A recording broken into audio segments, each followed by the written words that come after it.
Phew. What's up, Pom-Pom? Just got a message from the Xianzhou La Fu. Looks like it'll conflict with our original schedule.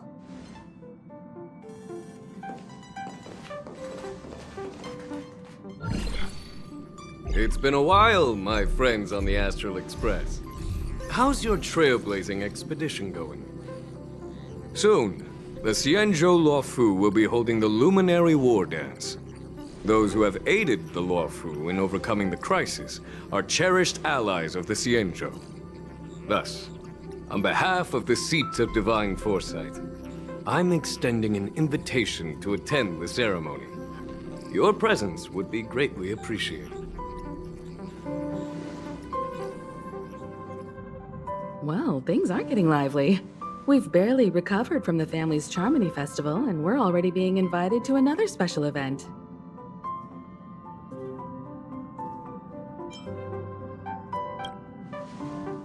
Yeah, me too. But wait, won't it look unprofessional if we attend 2 ceremonies in a row? Aren't we supposed to be focused on restoring astral charts and doing some serious scientific exploration?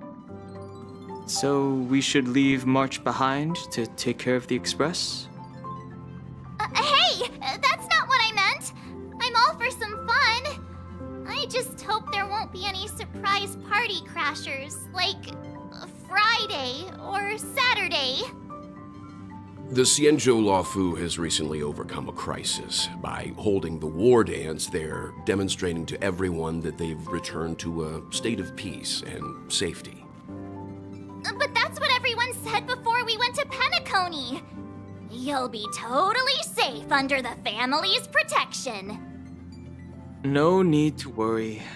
The war dance is not like the Charmony Festival with all its hidden secrets. It's just a festival to honor the Rainbow Arbiter and the Cloud Knights, who fought against the abominations of abundance and protected the Xianzhou ships. Aside from star skiff performances, it's mostly martial contests. Nothing too different from the Taiki and Roboball contest we've seen before. What do you think, Himiko? Since we've accepted Miss Black Swan's proposal, we should probably head to Amphoria's for refueling. There's certainly no rush. This trailblazing expedition is quite unique, and the Express needs to be fully stocked and prepared before moving on to the next stop. With Madame Herta's help, I was planning to deliver some Leviathan fossils from Kalinga Abyss to Ron May, member 81 of the Genius Society. It could earn us some favors before we set off. However, it may take a few weeks. Aw, so that means we're not going to the Luofu. Being an adult means maintaining relationships, whether we like it or not, March. Since we've been invited, it's only right for the Astral Express to attend the ceremony. So here's the plan. Pom-Pom will take everyone to the Xianzhou Luofu. Mr. Yang and I will meet up with Ron May and fulfill our promise. Meanwhile, you, March, and Don Hung will represent the Express and attend the war dance. What do you two think?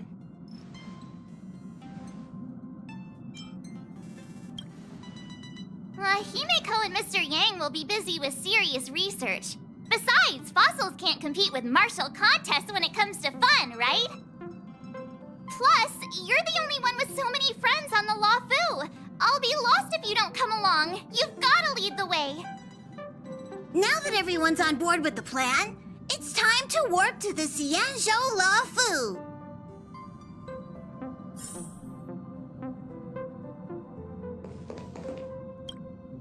Kalinga Abyss? What does she expect to find there?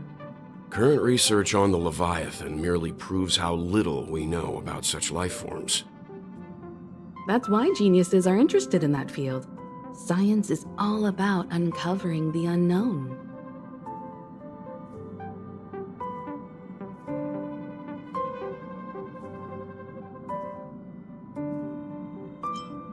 Don't miss us too much. If I stumble upon some cool Leviathan fossils, I'll bring a few back as souvenirs for you.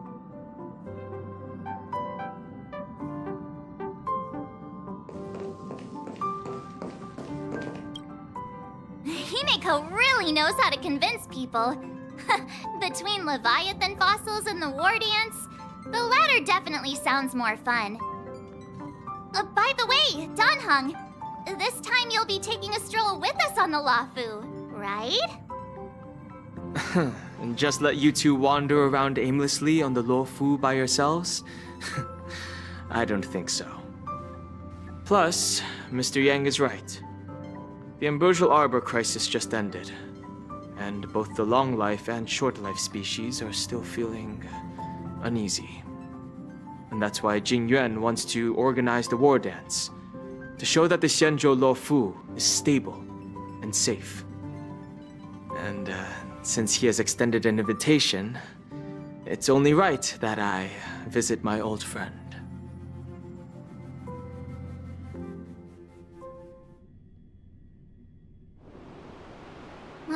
Coming back to this place brings back so many memories, you know?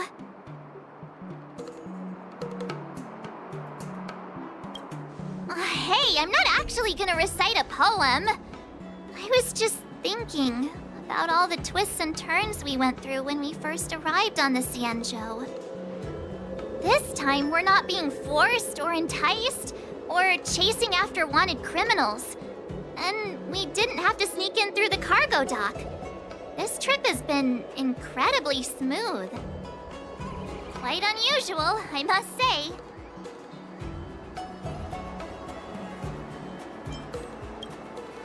Such is the fate of us nameless, I suppose.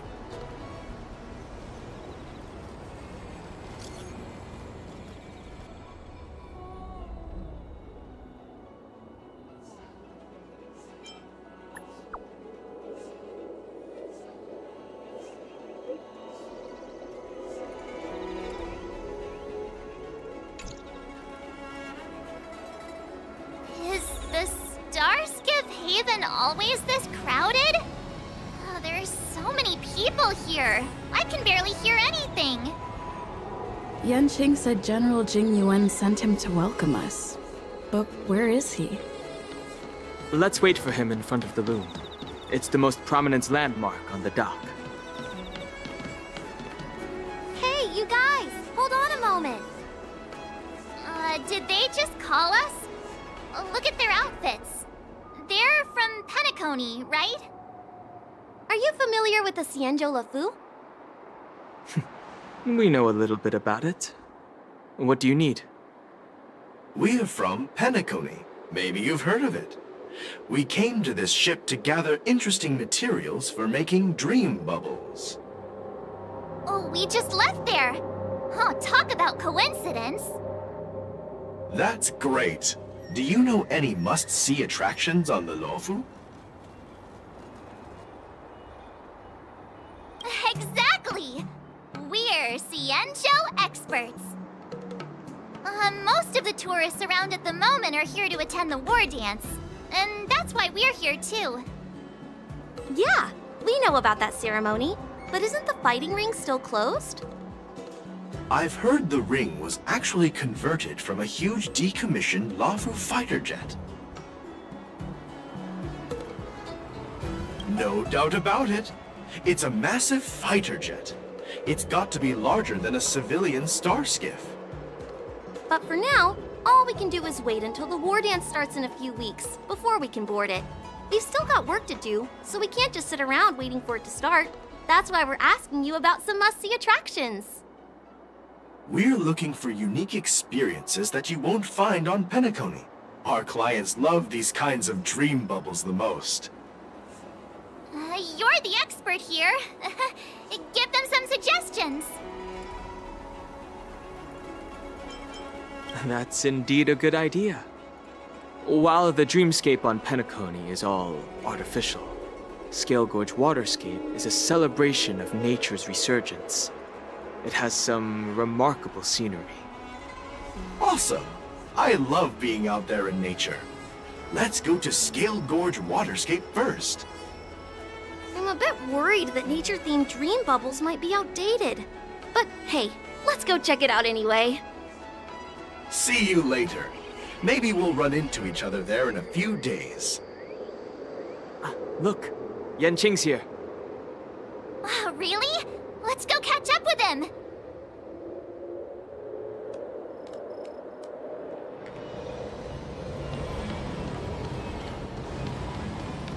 There you are! Everyone, this way! Hey, everyone. It's been a while.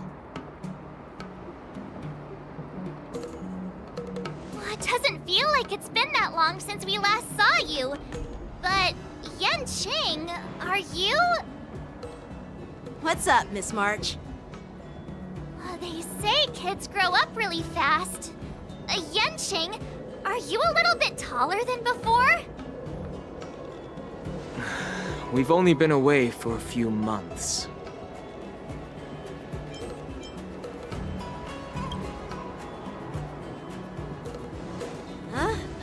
What are you doing?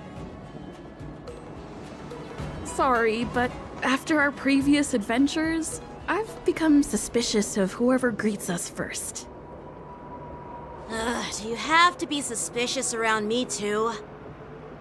You know, the last time we came to the Xianzhou, the first person who greeted us was... I get it. Better safe than sorry. Seriously, I've never seen the Luofu so lively before. I was a bit worried that holding the war dance right after the Ambrosial Arbor crisis might be too soon. But seeing the bustling Starskiff Haven, I understand why General Jingyuan chose this timing. Yep. There's people from other delves and travelers like you three who have come from afar. With the war dance coming up, there's a huge number of visitors pouring into the Starskiff Haven. The Cloud Knights are working hard to keep the security tight. The General said this ceremony would help the Xianzhou Luofu recover from the crisis. It's a way to showcase our martial spirit, reassure people, boost morale, and attract visitors from other planets to promote trade and peace. By the way, the Xianzhou Alliance places great importance on this ceremony too. The Xianzhou ships, the Zhuming and the Yaoqing, have both sent messengers to offer their blessings.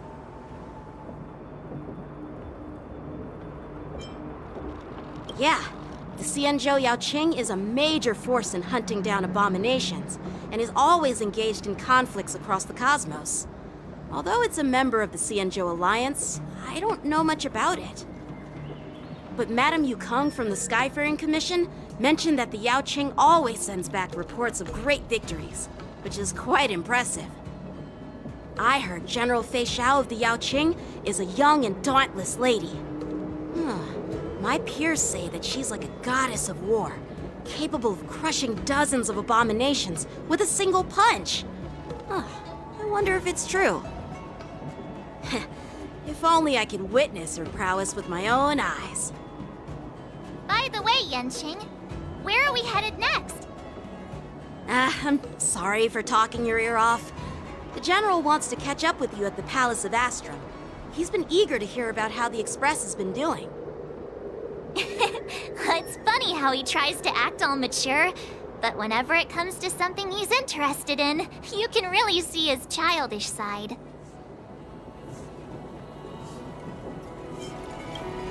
I agree.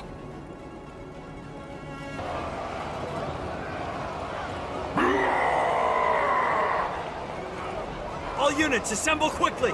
Get ready to protect the crowd!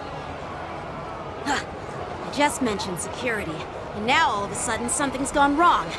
Excuse me, I need to go check out the situation.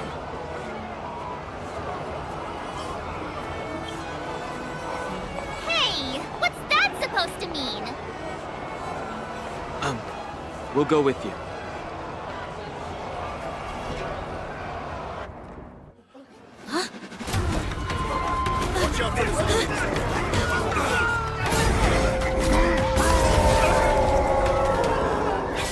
Protect the civilians. I'll deal with him.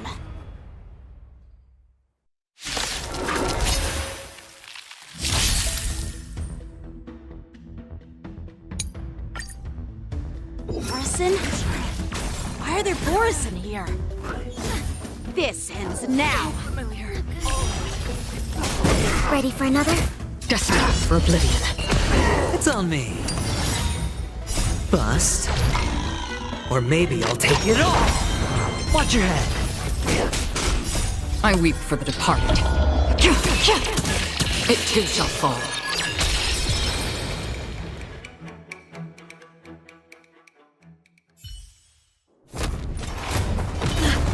Not good.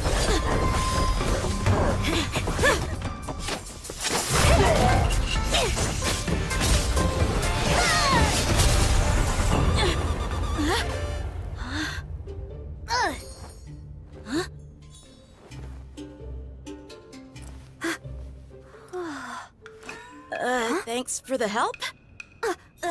Sorry, no time to chat. Could you give me back my...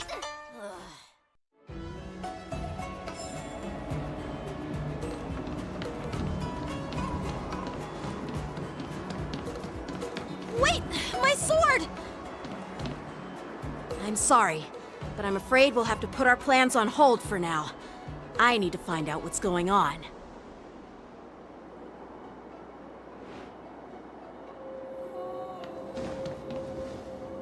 While we appreciate your rescue, my Xianzhou friends, don't you think it's a bit too much to detain us and our cargo? Sorry, but we've been ordered to detain you and your cargo for inspection until we figure out the source of the attack. Once we're done with the formalities, we'll let you and your cargo go. Oh, but this shipment isn't even meant for the Luofu. And it's IPC's patented technology. Who do you think you are to conduct an inspection? According to the protocol, all cargo arriving on the Luofu must go through inspection. Oh, but we didn't officially enter your dock at all. We just sought refuge in your dock because we were attacked by the Borisons. Looks like this argument could go on forever. Let's not get involved in a heated dispute that won't lead to a resolution.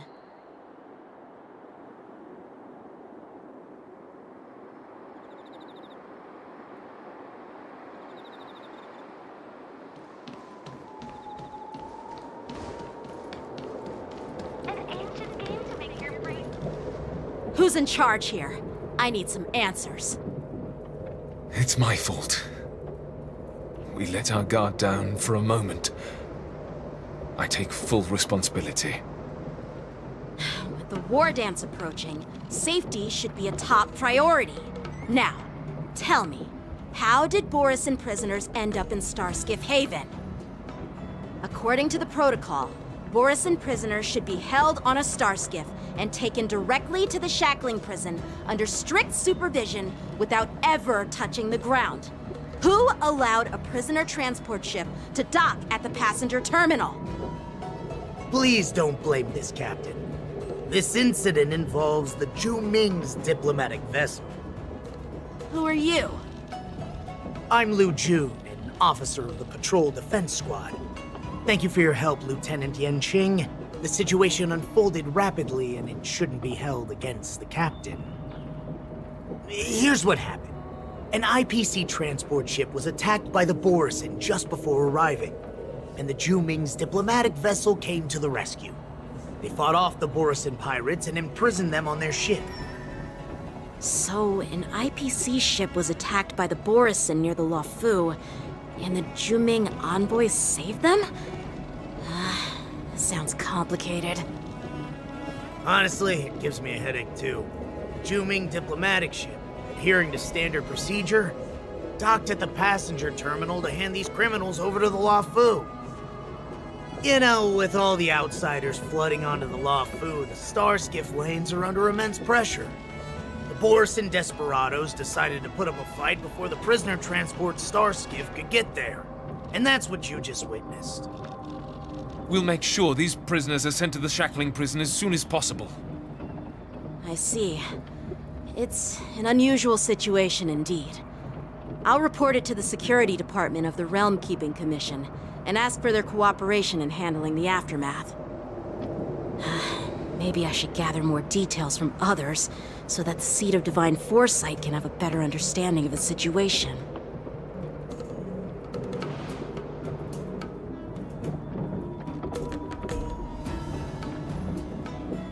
Oh, you look much maturer now, Yenshing. Please don't tease me, Miss March. The situation on the Xianzhou before the war dance is like a calm lake that can be disturbed by even the smallest pebble, capable of generating far-reaching ripples with even the slightest disturbance. What are those people? I mean, those monsters we just dealt with? Those werewolf monsters are known as Borisin. They are abominations of abundance, and we've been fighting them for a very long time. The Borisin have been a powerful force for a long time, plundering and enslaving many worlds. The threat they pose is just as terrible as the Swarm disaster, and the Alliance even had a fierce war with them 3 decades ago. Their presence has faded over the years, but who would have thought? According to that officer, they attacked an IPC ship near the Xianzhou Luofu.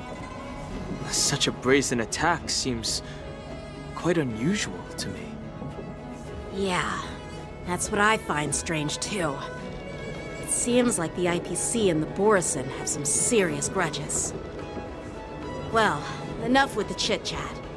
The General wants me to take you to the Palace of Astrum. I'd love to chit-chat a little longer, but there are some things that can't be left unchecked. Is it a serious matter? Maybe you'll need our help in hunting down the Borisin? Thank you, but it's no big deal. By the way, that young lady who just appeared, she took my sword. I'm thinking of filing a lost property report at the Realm Keeping Commission to see if I can get it back. I doubt she did it on purpose.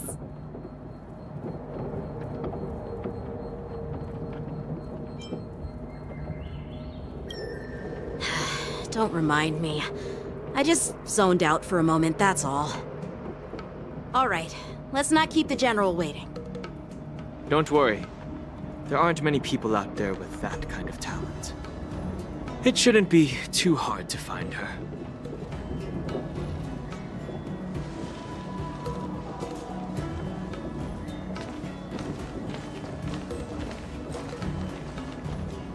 There sure are a lot of troublemakers around.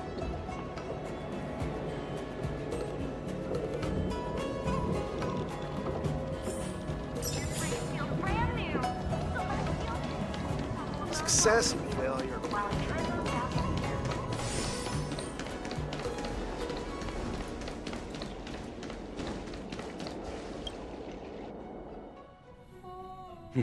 It's been a long journey, Elder Hwayan. Thank you for your presence.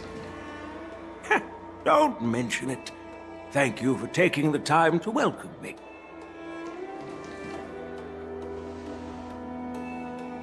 General, I brought our guests from the Express. Oh, I'm sorry for my bad timing. I didn't know you were meeting a guest, General.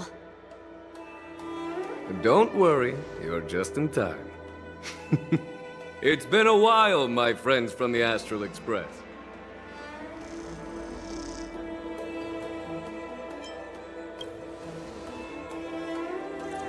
Oh. Well, it's an honor to be in your dreams, my friend. Allow me to introduce you to General Hwayan.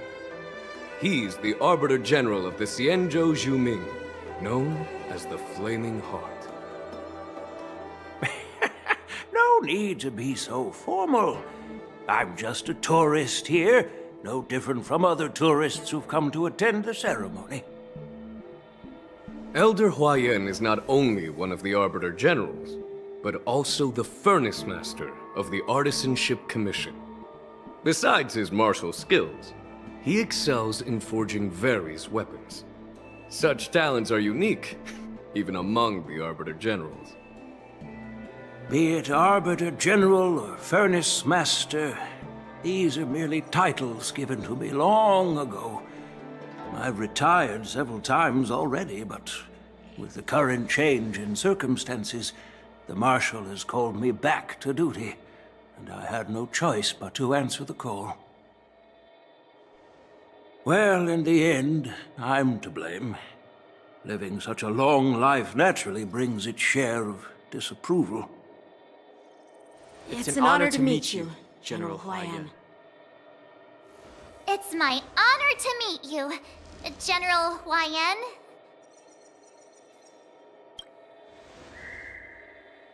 No need to be all formal. Today I'm just a guest on the Lawfu, the same as all of you. So, these three are the ones you mentioned, Jingyuin? The heroes who helped you with the Ambrosial Arbor crisis?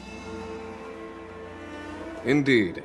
There's Dan Heng, March 7th, and her. Without their help, I'm afraid the Lawfu might not have easily overcome this crisis. So, the Imbibitor Lune's reincarnation has returned to the Lawfu and will attend the war dance. I'd love to have a drink with you should the chance present itself. You're more than welcome, General Huayan. And this young friend is? Yanqing, my apprentice. He remains by my side as my retainer due to his youth, which I hope will season him with experience. He will stand for the Lawfu's Cloud Knights in the upcoming war dance, ready to take on all kinds of challenges. Great, great! It's a real treat to see so many talented young people around here today. Oh, I almost forgot. This is my apprentice, Yu Li.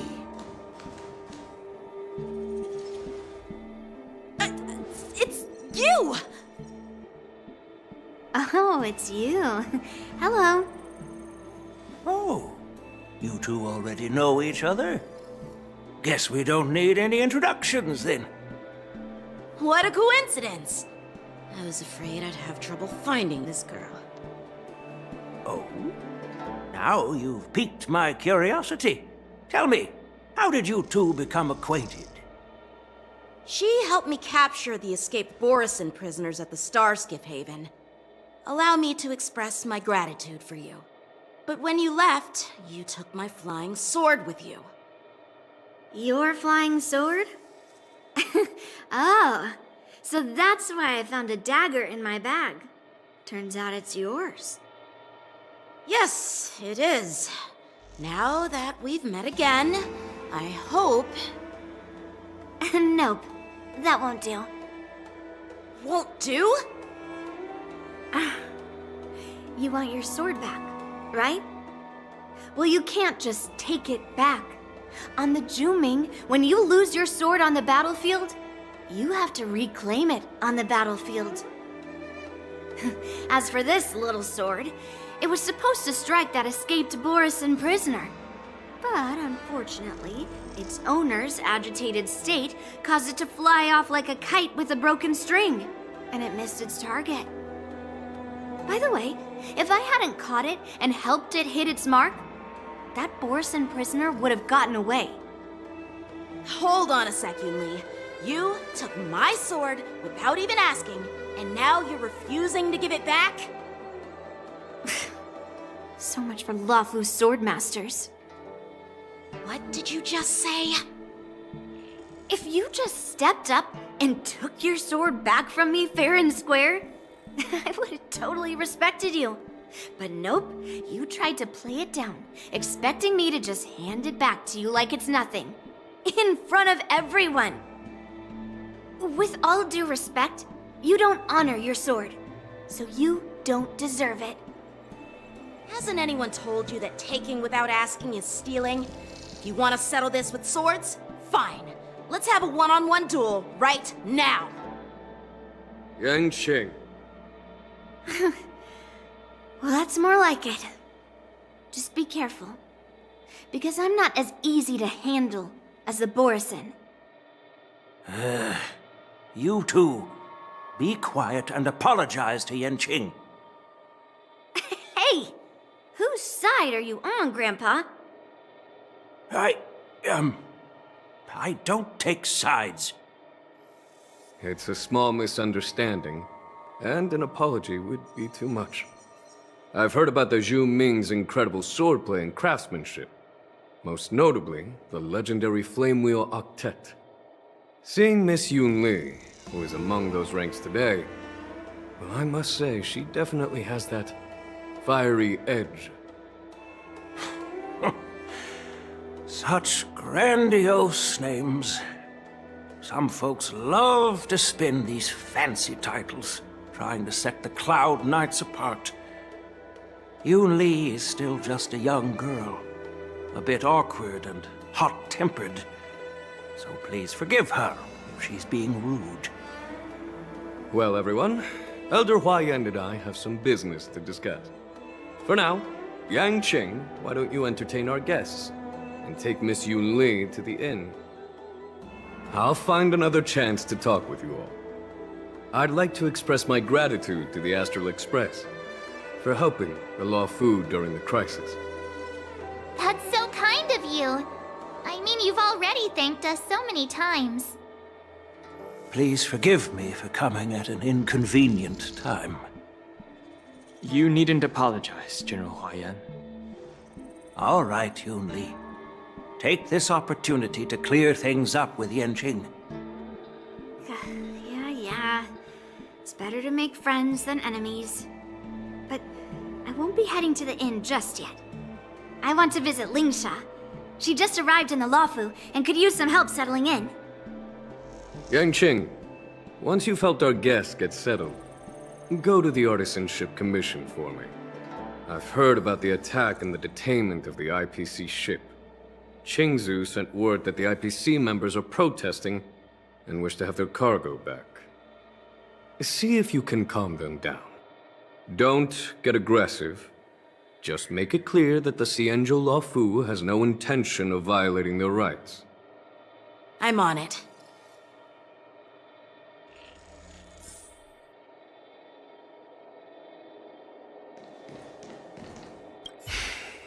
I'm sorry for Yang Qing's rudeness. Not at all.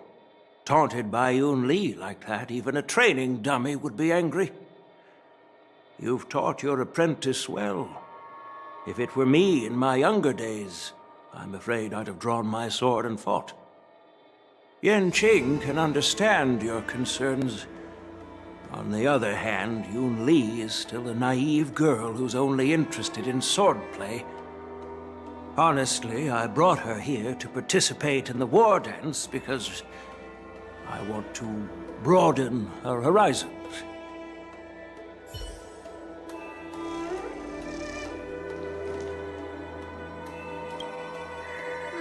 This trip is totally worth it. Compared to the Juming, the Luofu is so much livelier. But it's a shame the Luofu swordmasters don't seem that great. Glad to meet you too. Are you here to participate in the war dance? Of course. To honor martial arts, the Cloud Knight's Ring is always open to outsiders. If you can defeat the ringmaster selected by the Xianzhou, you'll not only win rewards and prizes, but also be making a name for yourself. Sounds tempting, doesn't it?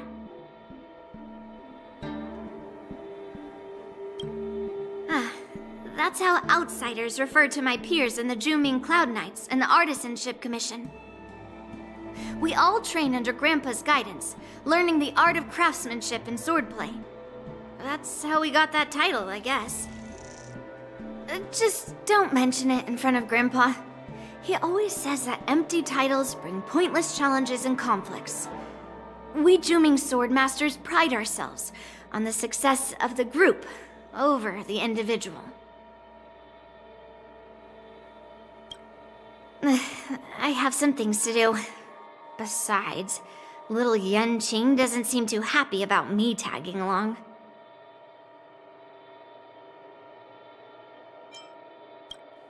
Yeah, you're right. I took it with my skills. So I guess you can say I'm a robber or something. How dare he imply I'm a thief? Totally different. Besides, the sword seems scared of its own master. I'd like to ask him, you claim to cherish your sword as your life, yet you don't even recognize the state it's in right now? I didn't intend to keep his sword. I was planning to take this chance to return it to him. But now, I've changed my mind. I'll give that poor flying sword some proper maintenance. I won't consider returning the sword unless he learns how to say please, hello, thank you, and sorry. So he can forget about it for now.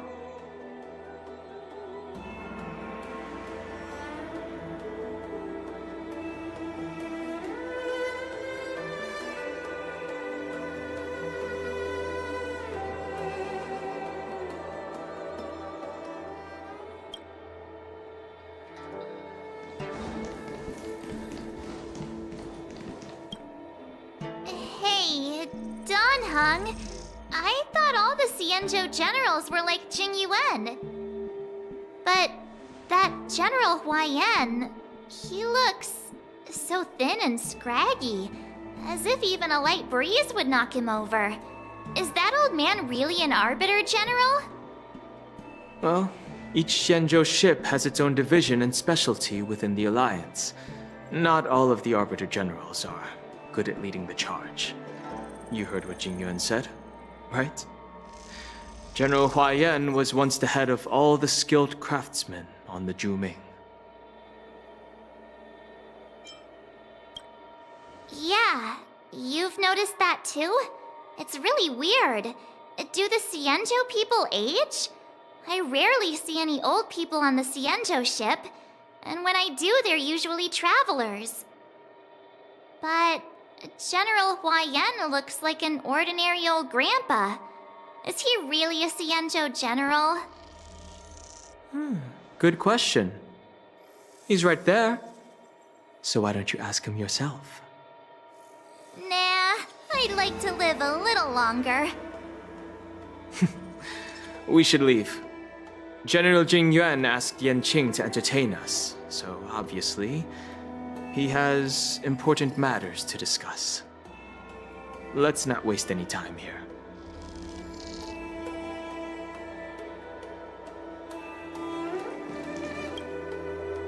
This is the report Qing Zhu just sent me. Let me take a look.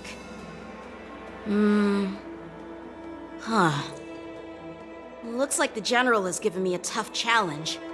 He wants me to try and help put the IPC's mind at ease. Well, it's not exactly a test. As Cloud Knight officers, we not only learn the art of war and martial arts, but also occasionally have to handle diplomatic disputes. It's just, you know, talking things out isn't as straightforward as duking it out with weapons on the battlefield. This is especially true when you're up against the IPC, with their non-stop corporate babble. Well, let's not worry about that for now. Shall I take you to the inn?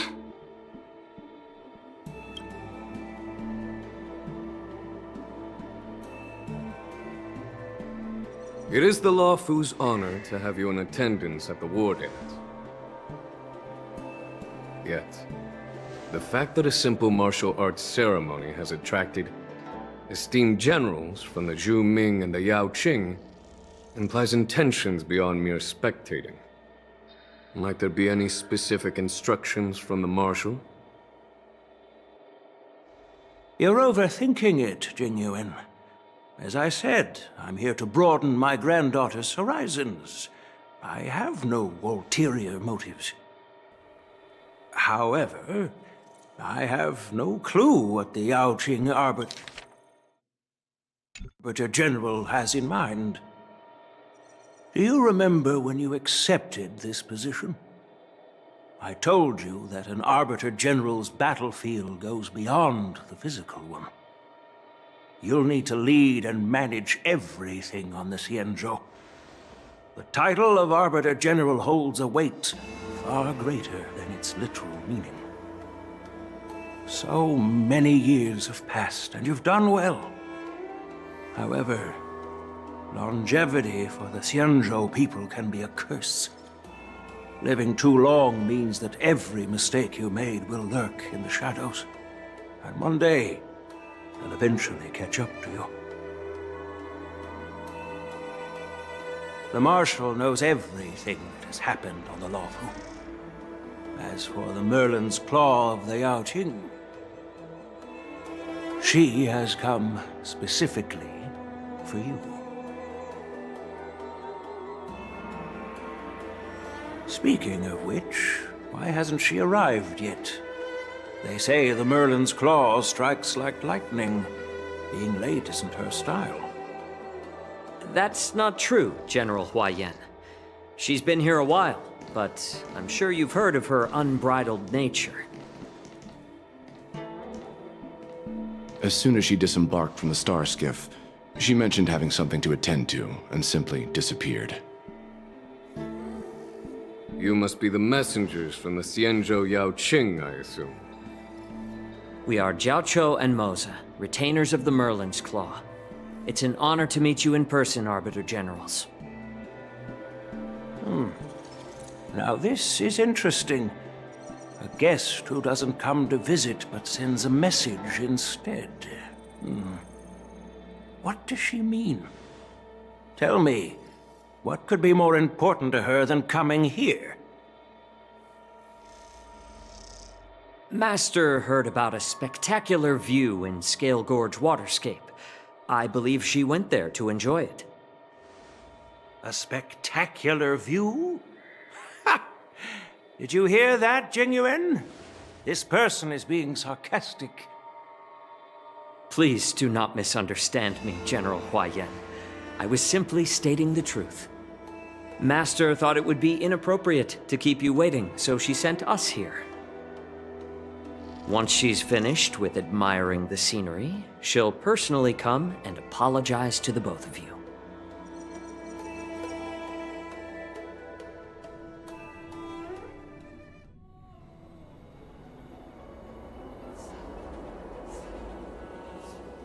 Drat, I forgot to ask Yun Li to return my sword.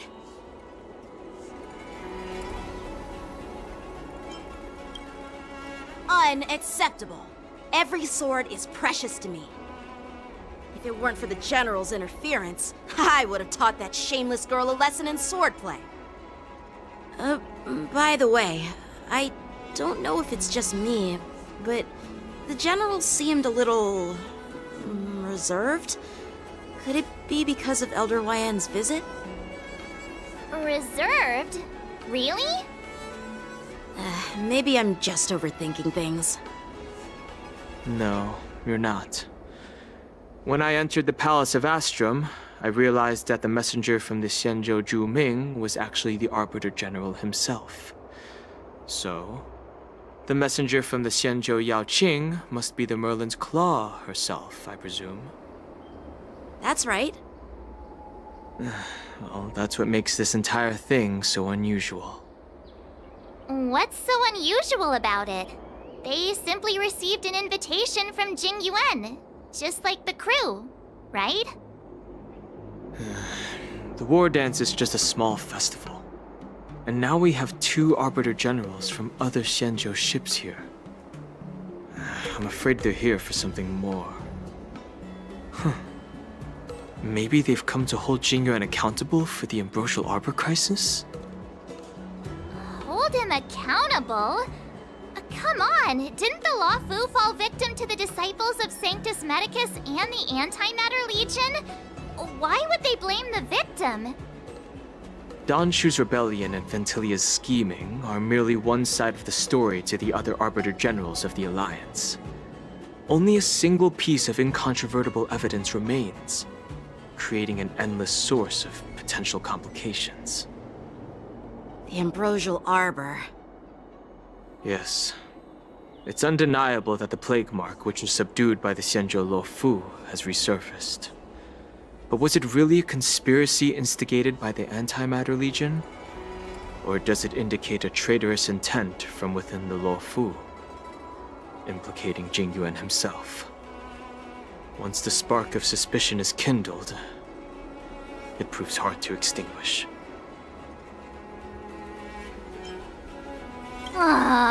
What was I thinking? Seriously, here I was looking forward to a carefree and enjoyable trip.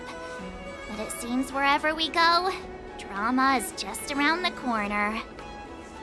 Aw, I was so excited. I thought those Arbiter Generals were just here to see the ceremony. By the way, I heard that an alchemist from the Juming diplomatic ship has arrived, and rumors say that she's to be the new Cauldron Master of the Alchemy Commission on the Luofu. An alchemist from the Juming serving as the Cauldron Master on the Luofu? While it's not unheard of, the timing itself... Thanks to your words, Mr. Danheng. Now I finally see the underlying tensions. The General is under tremendous pressure right now, but I was completely oblivious to his troubles. How naive of me. Come on, don't think like that. Leave the adult matters to the adults. Even if you wanted to do something for the General, it's not like you can do anything. Did I say something wrong? Again? Miss March is right. I don't have the skills to share the General's burdens at the moment. Still, I'll do my best to follow his instructions. Let's go. Once I've taken you to your accommodations, I need to go to the Artisanship Commission to handle the IPC's protest. He looks like he has a lot on his mind. We can't just let him go alone. Why don't we accompany you to the Artisanship Commission? This is too much trouble. While I appreciate your kindness, dealing with the IPC's workers could be tricky.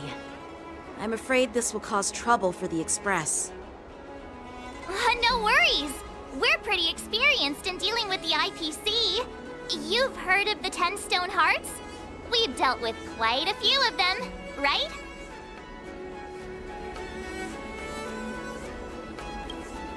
Hey, who's bragging?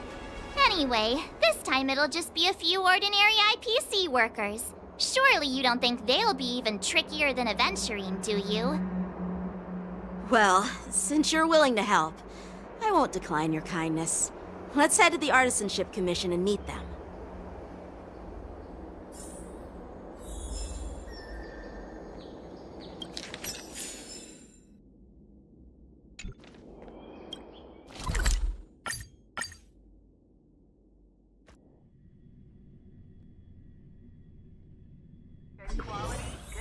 Can I really reason with you Xianzhou people?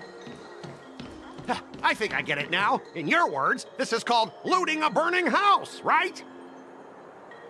But I am trying to reason with you here.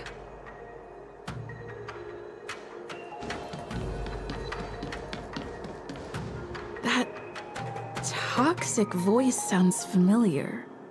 Haven't I heard it before in Aurum Alley? You know what? This isn't my first time dealing with the Skyfaring Commission. I can handle your unreasonable ways.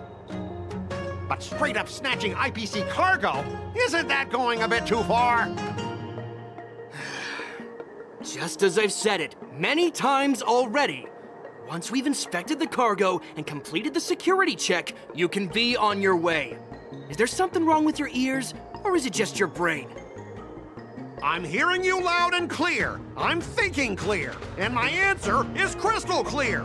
Not a chance. Keep detaining my cargo and I'll file a complaint directly with your general.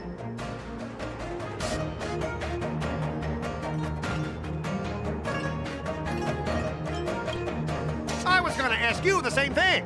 Why do I keep running into you? Staying on the Xianzhou, are you? What terrible luck. Wherever you go, disasters aren't far behind. Aren't you the guest from the Astral Express? What brings you and Yanqing to the Artisanship Commission?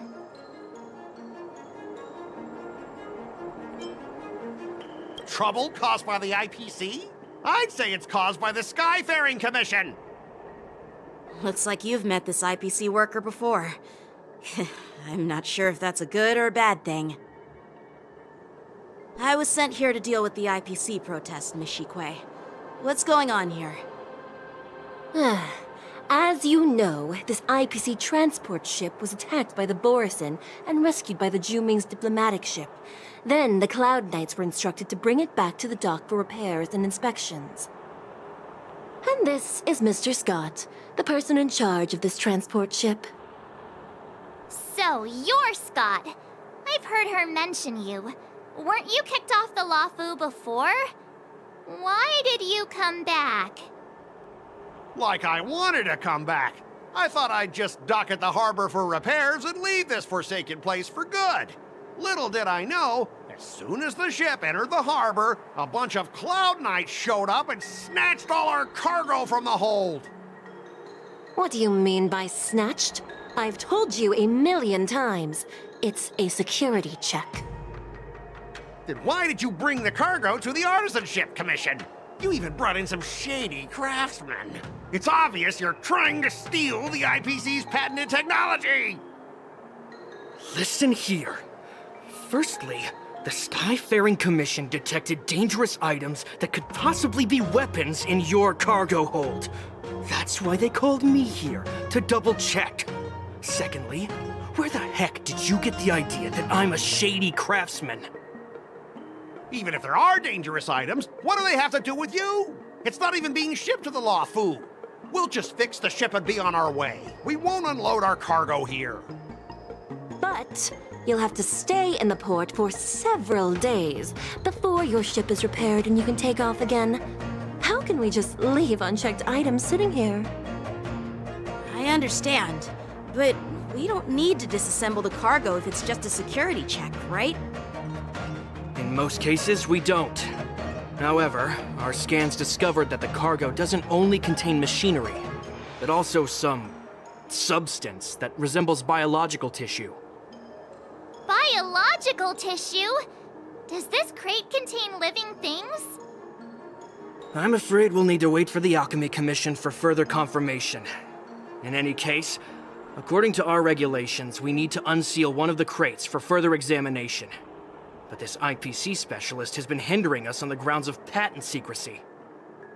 The Alliance's regulations on biological products are very strict. Without further inspection, there is no way for the Skyfaring Commission to release the cargo. Oh, really? Fine! If anyone lays a finger on that shipment, they'll have me to deal with. It doesn't matter if it's mechanical or biological. It's none of your business. I'm filing a complaint against the Skyfaring Commission's ridiculous regulations! This Mr. Scott seems stubborn and difficult to persuade. Honestly, I really don't want to have a vicious confrontation with the IPC. I heard how you helped Aramali. The IPC representative back then was Mr. Scott, right? Since you've dealt with him before, it looks like I'll have to rely on you again. What are you guys whispering about over there? Just hurry up and give us back our cargo.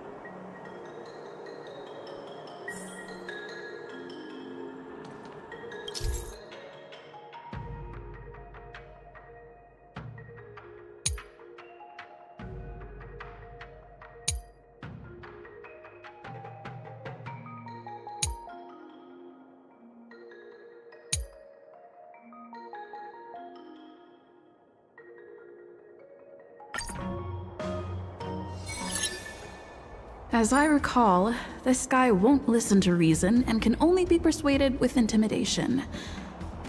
But he does seem to follow rules to some extent. Let's use that against him. Speaking of regulations, we have our own laws and regulations too.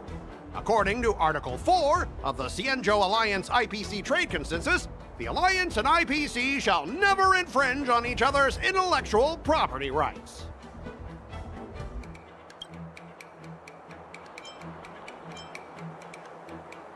The Alliance can sign a non-disclosure agreement with you.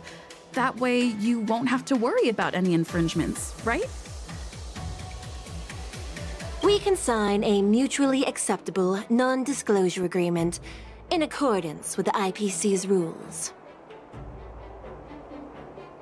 Well, that makes sense, but how can we trust you to honor the term? Even if we set aside the secrecy of intellectual property, these prototypes built by the Intelligentsia Guild are incredibly valuable, beyond your wildest imagination. If anything goes wrong, you won't be able to pay for it even with your lives.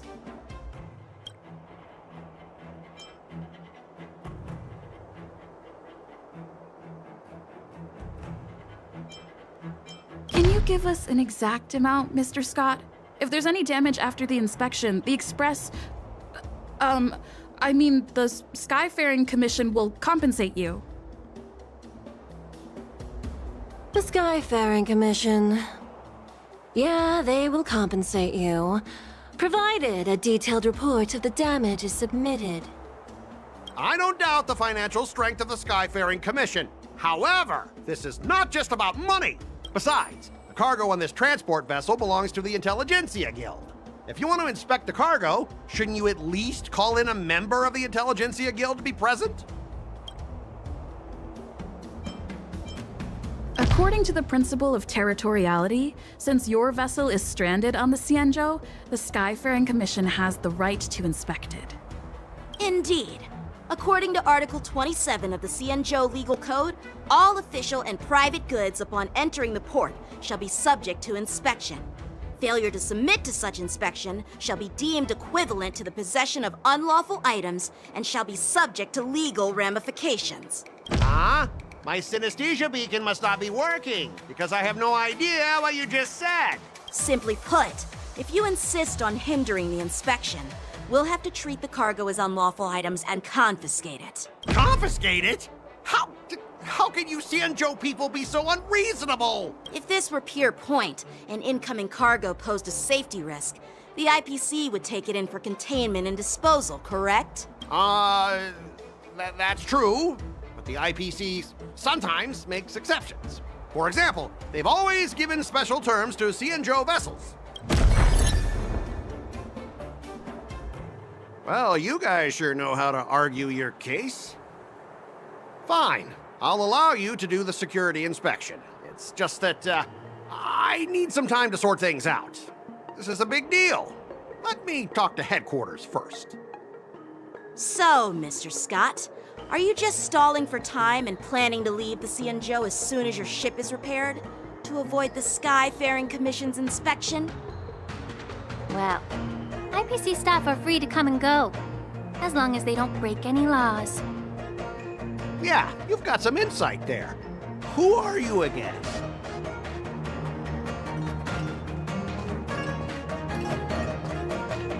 Allow me to introduce myself. I'm Lingsha, Cauldron Master and head of the Alchemy Commission on the Lawfu. Could she be? Yeah, she's the new Cauldron Master assigned here from the Cienjo Juming. I received a report from the Artisanship Commission about cargo containing samples of unknown organisms. It said they needed help from the Alchemy Commission. I had nothing better to do, so I came myself. It's fine, Mr. Scott. If you really don't want your cargo to be inspected, it doesn't matter. It doesn't matter? How can you say that? Why are you being so nice all of a sudden? Well, since you're not going to check it, I'll take this crate and be on my way. Is that okay with everyone? Yeah, sure. Why should I object? Not only this sample, but all the goods on the transport ship are yours to keep. Like I said, we won't inspect them. Wait a minute!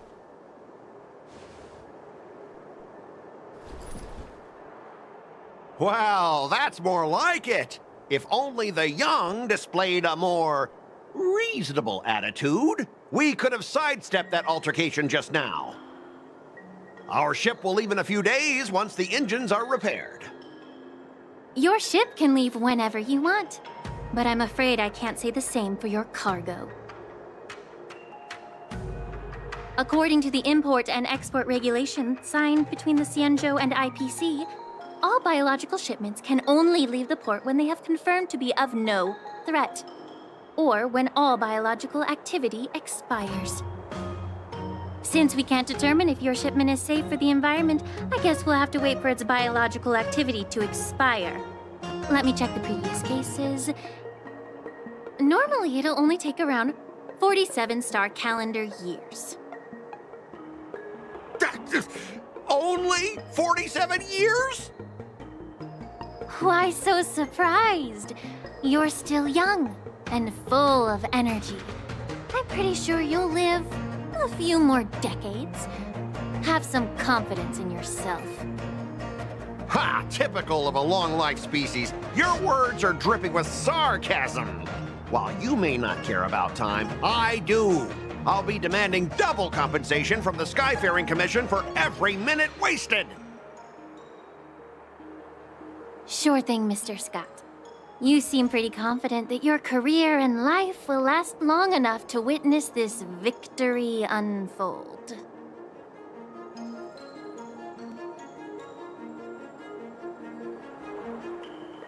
Step aside, guys. Let them do the inspection. But, Mr. Scott... Come on, we're already in enough trouble. Just let them do the security inspection. And if needed, I can always grovel before the Intelligentsia Guild later. I'm just using my head for what it's apparently good for, right?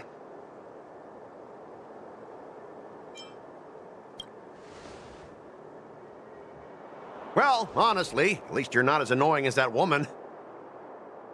Bro, just do the inspection. This lady is really something else.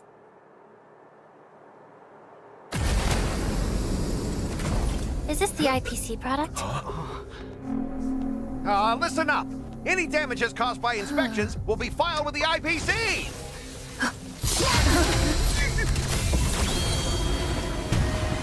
Turn it off.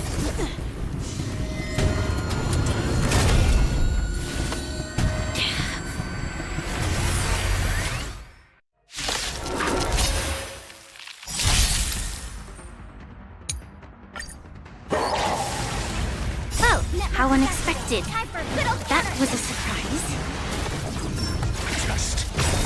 Knowledge, the measure of truth, and falsehood. 0 points. On the still waters of oblivion.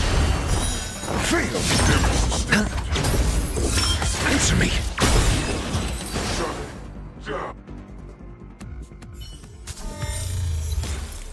Were you seriously planning to leave this stuff unchecked at the dock for days? That's way too dangerous. I had no idea about it. You must have accidentally triggered the cargo's defense program. I don't think trying to shift the blame is a wise choice. But seriously, I don't know why that thing suddenly started moving. I swear on the Amber Lord. Enough. Miss Shikwe, please escort our IPC guest to the Skyfaring Commission. I'm on it. Please follow me, Mr. Scott.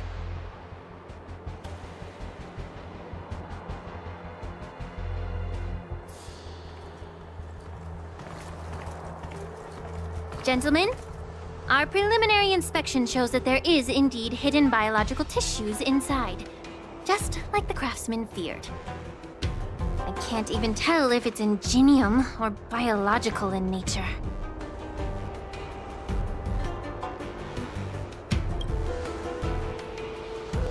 The core of this device is what they call wetware in industry slang. To put it simply, this machine operates with a kind of biological nerve as its control center. I'll take some samples for the alchemist to analyze and figure out where the biological tissue comes from. Why would the Intelligentsia Guild use such unethical technology? Perhaps they're trying to create a new weapon? Whatever the reason is, it's probably why the Borison attacked the ship. No wonder the IPC were trying to obstruct our inspection. I'll contact the Ten Lords Commission and ask the judges to come and give their final verdict on this. According to our rules, all prisoners and weapons involving dangerous creatures must be taken to the shackling prison for further sentencing. After all, it's the safest place on the Luofu. As for you, Mr. Craftsman, please go with the Cloud Knights and explain the situation to the judge.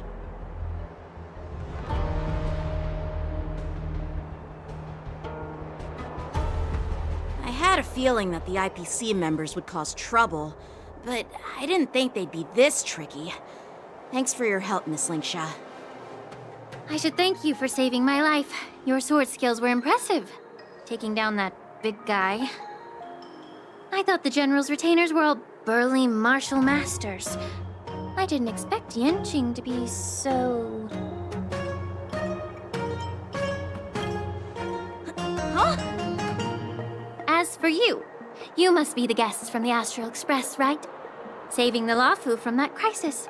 It's so impressive. It wasn't a big deal. Really. It's still early, so why don't we get some tea at the Alchemy Commission? We can discuss your suggestions for revitalizing the commission. I'd be happy to accept your invitation. And you three are coming too, right?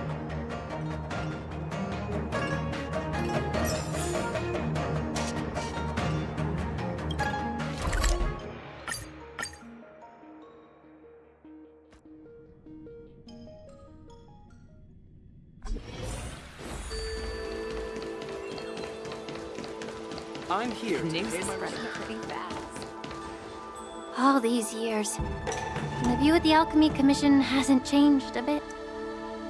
The tides come and go, but the ancient sea remains the same. For us Vidyadhara, there's nothing more nostalgic than our homeland. You're a Luofu native, Miss Lingsha? Yes, I grew up here, listening to the sound of waves while researching prescriptions with my mentors and peers at the Alchemy Commission. It's kinda sad, isn't it? Everything changes, but somehow remains familiar. Just like you, Don Hung, I traveled far from home, and now I've returned. Seeing the familiar scenery brings back a hint of nostalgia. The view here would be even better without the ambrosial arbor. Oh, really? I think that towering tree looks pretty impressive. Even if it's impressive, it's a plague mark. The Xianzhou have been fighting abominations for thousands of years. And now that the ambrosial arbor has been reborn, it's only natural for everyone to feel uneasy. Well, once a seed is planted, no matter how long it takes, it'll eventually sprout and bear fruit. In my humble opinion, the rebirth of the ambrosial arbor and the resurgence of the disciples of Sanctus Medicus were inevitable. The seed was already planted when the ancestors of the Xianzhou sought immortality.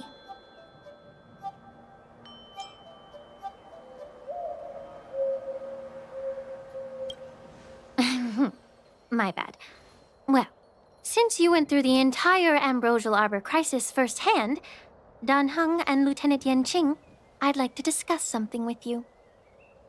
What would you like to discuss, Miss Linksha? I was lucky enough to be chosen by the Alliance to come in and clean up all the old grime in the Alchemy Commission. Honestly, the Alchemy Commission is riddled with problems and has reached a point where fixing it seems impossible. I'm looking to remedy this problem, but was wondering if you could provide any insights. Well, even though I'm a Vidyadharan like you, I'm an outsider, just like my companions here. I can't really say much about a remedy, but I do have a piece of advice, Miss Lingsha. The Vidyadhara and the Alchemy Commission on the Luofu have always been intricately connected. If you cannot distance yourself from these ties, Miss Lingsha, changing the situation within the Alchemy Commission may be quite challenging. I may not know about politics, but I do know that the disciples of Sanctus Medicus have been operating within the Alchemy Commission for years. If you're determined to root them out, maybe you should discuss it with the General. I see. Thank you for your valuable insights. While the Lux Arrow from the Rainbow possesses unparalleled power to sever the ambrosial arbor, it can't sever mortals' desire to prolong their existence. Just like how the Cloud Knights can eliminate the remnants of the disciples of Sanctus Medicus, but are unable to calm the hearts and minds of the people within the Alchemy Commission. Our Xianzhou forebears knew this well, and that's why they entrusted the duty of guarding the roots of the Arbor to the Vidyadhara.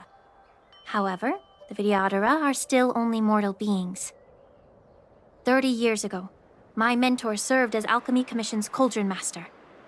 She recognized the emerging undercurrents and sought to cleanse the source of the disturbance. Unfortunately, even though she was skilled in the art of healing, she didn't understand the human heart or how to eliminate the sickness lurking within the depths of the Alchemy Commission. In the end, she was framed and exiled to the Juming. I was also implicated and had to leave the Luofu. And guess who arbitrated the case and handed down the sentence? None other than General Jing Yuan himself. What? You heard it right. The ones responsible for the corruption in the Alchemy Commission are not just the remnants of the disciples of Sanctus Medicus, but even the Divine Foresight himself.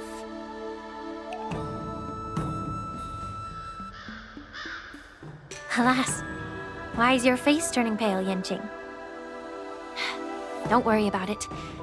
I understand that when someone holds a position of power, they may sometimes have to make tough decisions. I won't hold any personal grudges against him. Besides, at our age, holding personal grudges is a luxury we can't afford.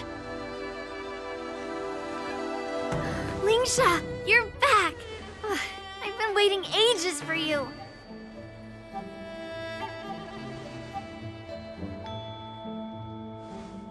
Yunli!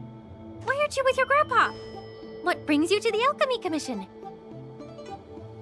Well, let me take this opportunity to introduce you to Yanqing. What a small world. You stole my sword! Give it back! I see. Let's skip the introduction part then. Why do I keep bumping into you? Are you stalking me or something? Of course not. Unlike you, Miss Yunli, I have important things to take care of. You, on the other hand, seem to have all the time in the world to wander around without returning my sword. Grandpa used to say that a sword reflects its master. I talked to your sword, and it told me that you've been distracted. You hesitate when you should strike, and you struggle to stay calm when your sword is unsheathed. Now that I see you again, I realize your sword was right. It wasn't me who took your sword. It was you who lost focus.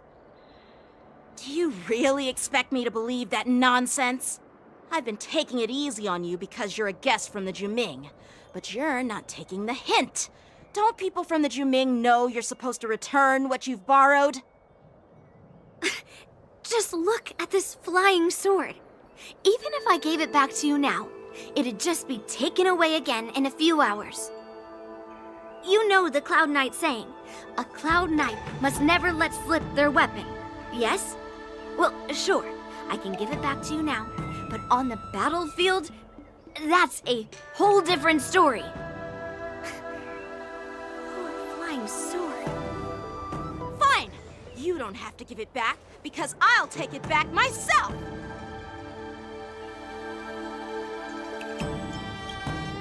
Between these two, who do you think is tougher, Dan Heng? Don't get me wrong. I'm just curious. Get ready to separate them. It is my first day at the Alchemy Commission. A brawl is definitely not how I imagined celebrating it. Well, since you don't approve, I won't draw my sword here. I didn't mean it in that way. Since you've already drawn your swords, you'd be disappointed if you didn't get to test one another, right? I've received reports that the delves near the Alchemy Commission are still infested with abominations. Seems like my predecessors left quite a mess. So, if you two want to determine who's better, why not focus on them instead of each other? Clearing out some abominations? Sounds boring. It's the Cloud Knight's duty to eliminate those abominations. You don't have to ask me twice, Miss Lingsha. I'll help you get rid of them. Oh, you think you're the only one who knows how to behave? If Lingsha needs anything, I'll gladly draw my sword and help her out. It's so heartwarming to see both of you being so sweet and caring. So then, shall we get going?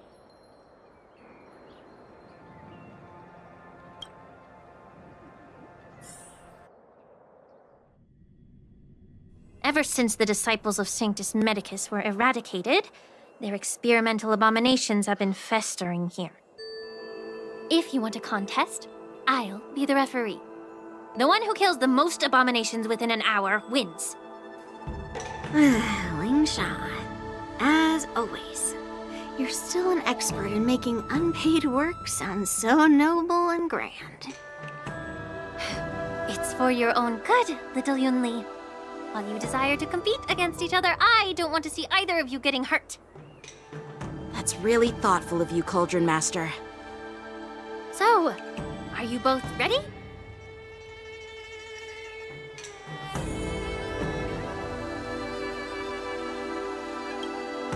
Ugh. Looks like my predecessors left quite a mess. Let me say it again. The one who kills the most abominations within an hour wins. Be careful when you draw your swords, and make sure you don't hurt each other. Can we start now, Lingsha?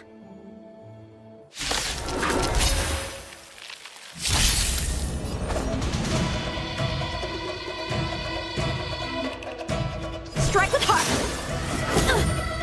Ready for another? On the still waters of oblivion. I didn't expect someone who can't even hold on to his sword to actually have some skill. Down to earth! You've got style with those moves, but you're not striking where it counts. It's such a shame to see you misuse your sword like that. I weep for the departed.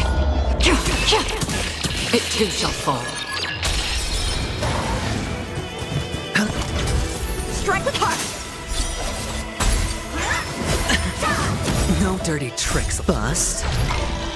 Or maybe I'll take it all! All in! Ready for another? Again, on the still waters of oblivion. It's on me. Bladed flight! Swords descend! Net markers activated. Time for a good old counterattack.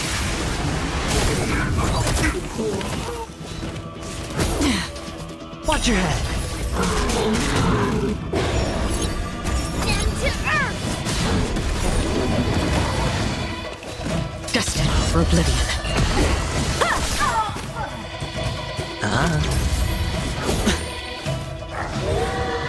Ready for another? All in. Strike with heart! Again. Net markers activated. Time for a good old counterattack. On the still waters of oblivion. I weep for the departed. It too shall fall. Spend freely. Bust. Or maybe I'll take it all! Watch your head.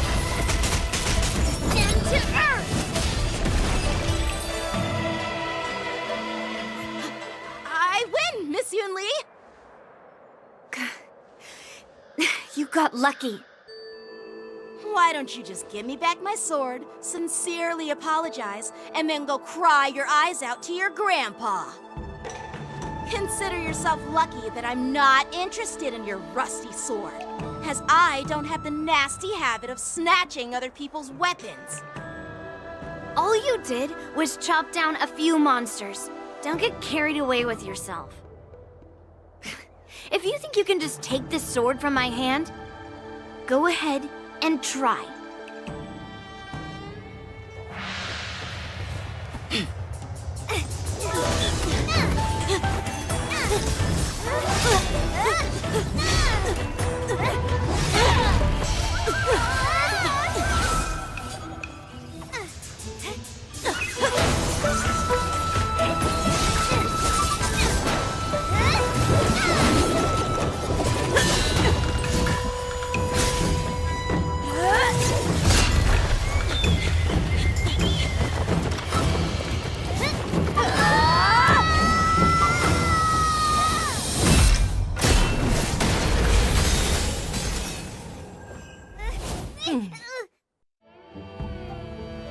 spot, my young friends.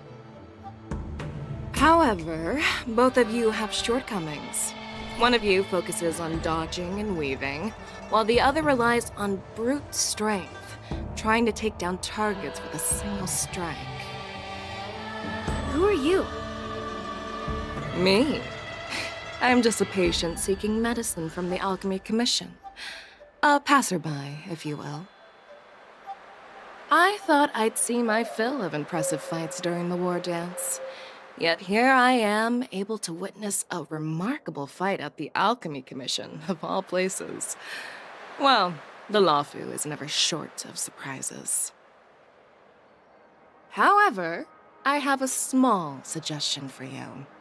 Why don't you settle this dispute fair and square in the war dances ring? That way, you can resolve your differences with a proper duel and put your grudges behind you. Grudges? No, not at all. Yunli and I, we were just sparring. Sparring? You summoned your flying swords and she swung her sword with full strength. No grudges between you. I don't believe it. Aha! What brings you here, Lady Fei Xiao? Have you finished your health consultation with the Dragon Lady? Fei Xiao? Grandpa always talks about you. Could it be that you are... The Merlin's Claw of the Xianzhou Yaoqing? Looks like I'm quite famous on the Xianzhou Lawfu, too. Of course. Everyone has heard of the great general. Known to all, and unbeknown to none. Great General? Isn't that title a bit too narcissistic? I don't like it. Ooh, I heard there's a dozing general on the Lawfu, so I came up with a humble nickname for myself. The Lacking General. Lacking in worries, regrets, and rivals. Sounds much better, right? Yeah, that's a befitting title that sounds both humble and impressive. Now that the sparring session is over, Yanqing and Yunli, shouldn't you politely thank General Fei Xiao for her guidance and bury the hatchet? Here's your sword. Keep it safe. Or it might get taken away again. By the way, we haven't settled the score yet. I'll defeat you fair and square next time we fight. This is how she apologizes? Now that I finally got my sword back, I should report to the seat of divine foresight. I'll take my leave, General Fei Xiao.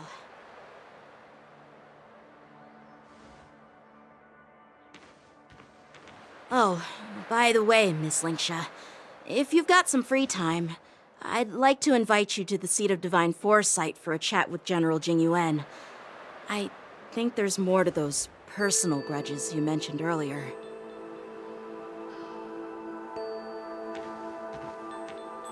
Thanks for stepping in, General Fei Xiao. Otherwise, I'd have had to knock them out with my incense.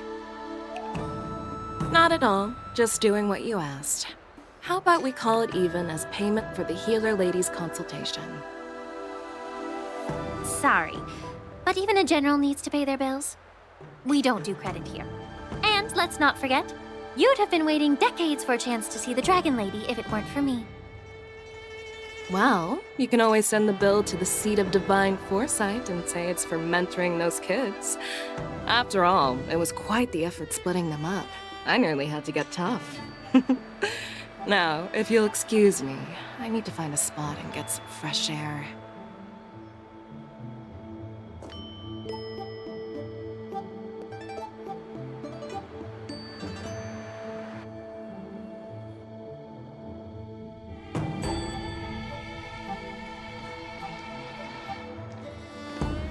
Back already?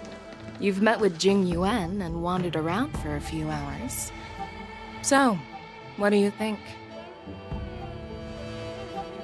It appears that the Divine Foresight is using this war dance as a show of strength to convince everyone that the Luofu is prospering after the Ambrosial Arbor crisis. But... I know you're going to say but, right? But the influx of people attending the war dance is like a breeding ground for disorder and rumors. One wrong move, and the Luofu could be in a world of chaos. The Cloud Knights on the streets remain vigilant, so at the very least, General Jing Yuan is aware of this. As for other matters, I'm unable to say. I'd prefer to be excused from future meetings with generals. I'm just a military healer.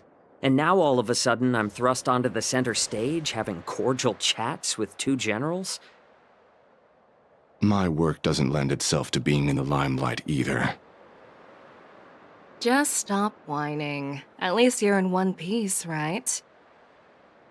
Before getting in touch with General Jing Yuan, I wanted to put aside my assumptions and see his momentum. That includes the overall bearing of the Cloud Knights on the street, what people are saying, and how those close to him behave. The might of an army dwells not within its pawns, but within the force of its collective momentum. Recognizing this fact reveals the true measure of power. Thanks for enlightening me, General. A perfectly clear statement turned confusing thanks to your translation. You've made me lose where I was now.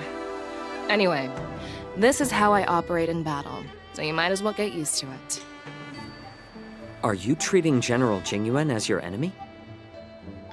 The longest-serving general of the Xianzhou Luofu. Do you think he'd have only a few enemies? By the way, General, you met the healer lady, yes? Could you show me the medicine she prescribed you? Well, the healer lady couldn't do anything about my condition. She just told me to enjoy some tasty food. So not even the famed healer lady could help? Don't worry. I'll fulfill my promise and find a way to cure you. Actually, I've found some leads. Well, life and death, Zhao Chou. It's all predetermined. Upon starting my military career, I made a pledge that the rest of my life would be dedicated to being the Xianzhou spearhead, hunting down the abominations of abundance till the end of my days. As long as I can fulfill that deep-seated desire, I don't care how long I live. You asked if I view General Jing Yuan as my enemy. No. My real enemy has always been myself.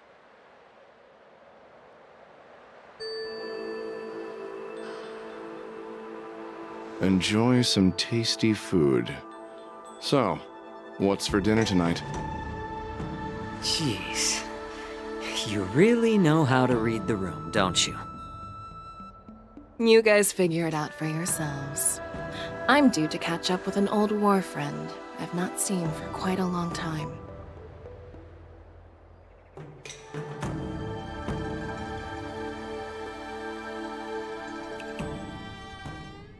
Hey! Was that the Yaoqing general who just dropped in out of nowhere? Oh, she's so awesome! I mean, when Yun Li swung that massive sword, she just casually blocked her attack with ease. Mine too. Yeah. But to go up against Yun Li is quite impressive, you know? That aura of heroism and grace. It almost makes me want to learn Xianzhou swordplay. You think so too, right?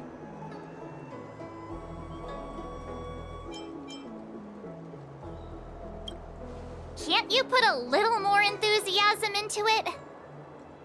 Thanks for the kind words, Miss March. The war dance is coming up, and I've been chosen to represent the Cloud Knights in the ceremony.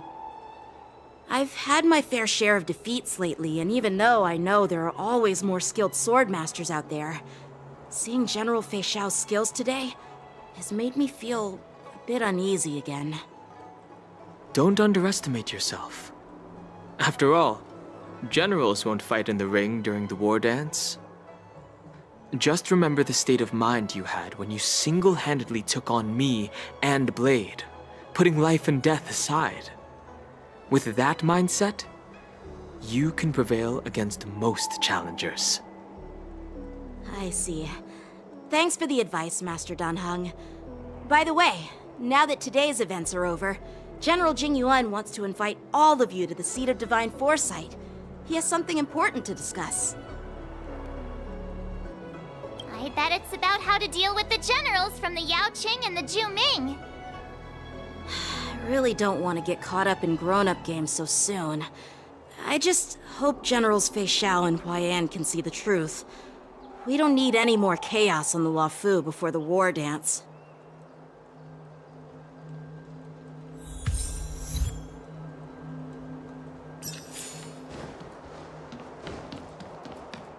Need your extractor cleaned or your star skiff serviced?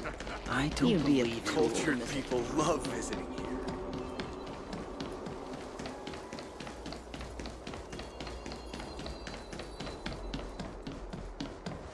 What is your purpose for entering the Seat of Divine Foresight?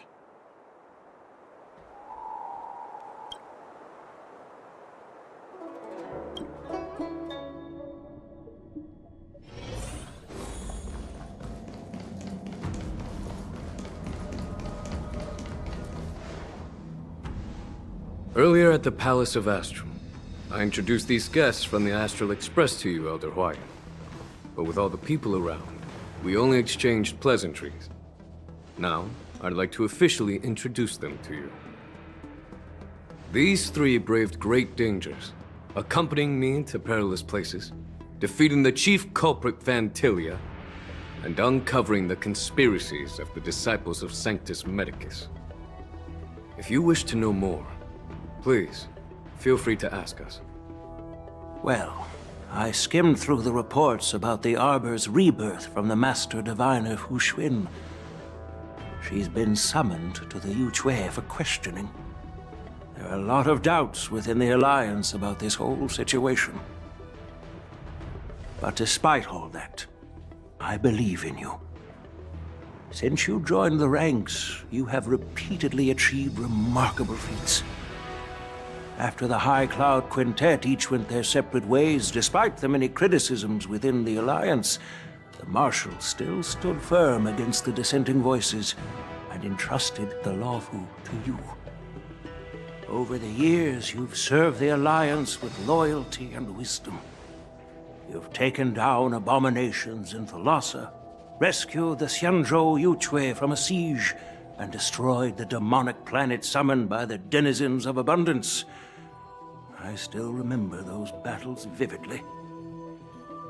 There are fools who doubt your loyalty.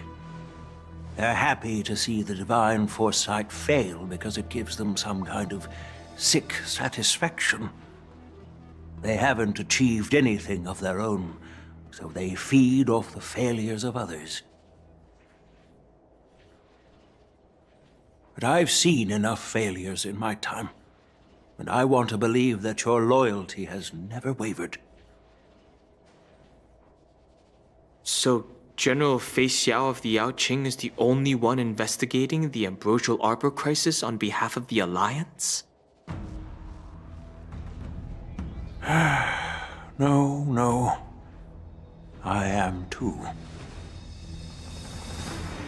This old man's words always catch me off guard. The Marshal ordered me to come to the Xianzhou Luofu, but the document only says, attend the war dance and listen to Fei Xiao's questioning.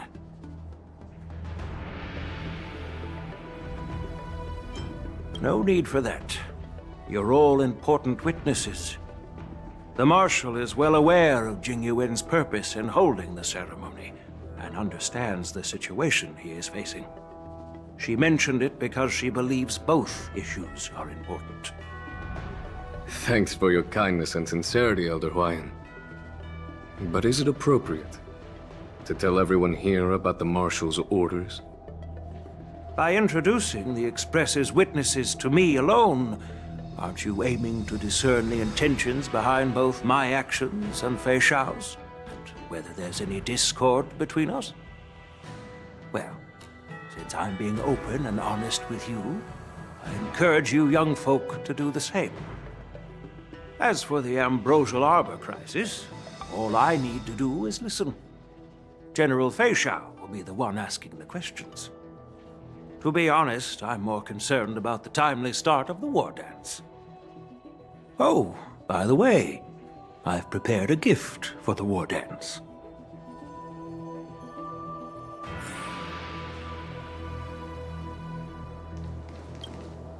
Yes, it's this case right here.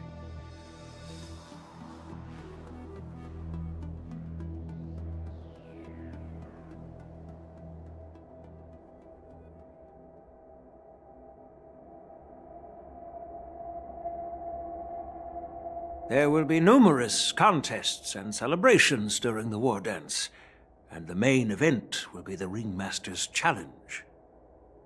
The host will dispatch a skilled warrior to take on challengers from all over the cosmos, showcasing the excellent martial arts of the Xianzhou Luofu. When you mentioned that the Astral Express would be attending the ceremony, I thought the High Elder of the Luofu would be the Ringmaster. You humor me, Elder Huayan.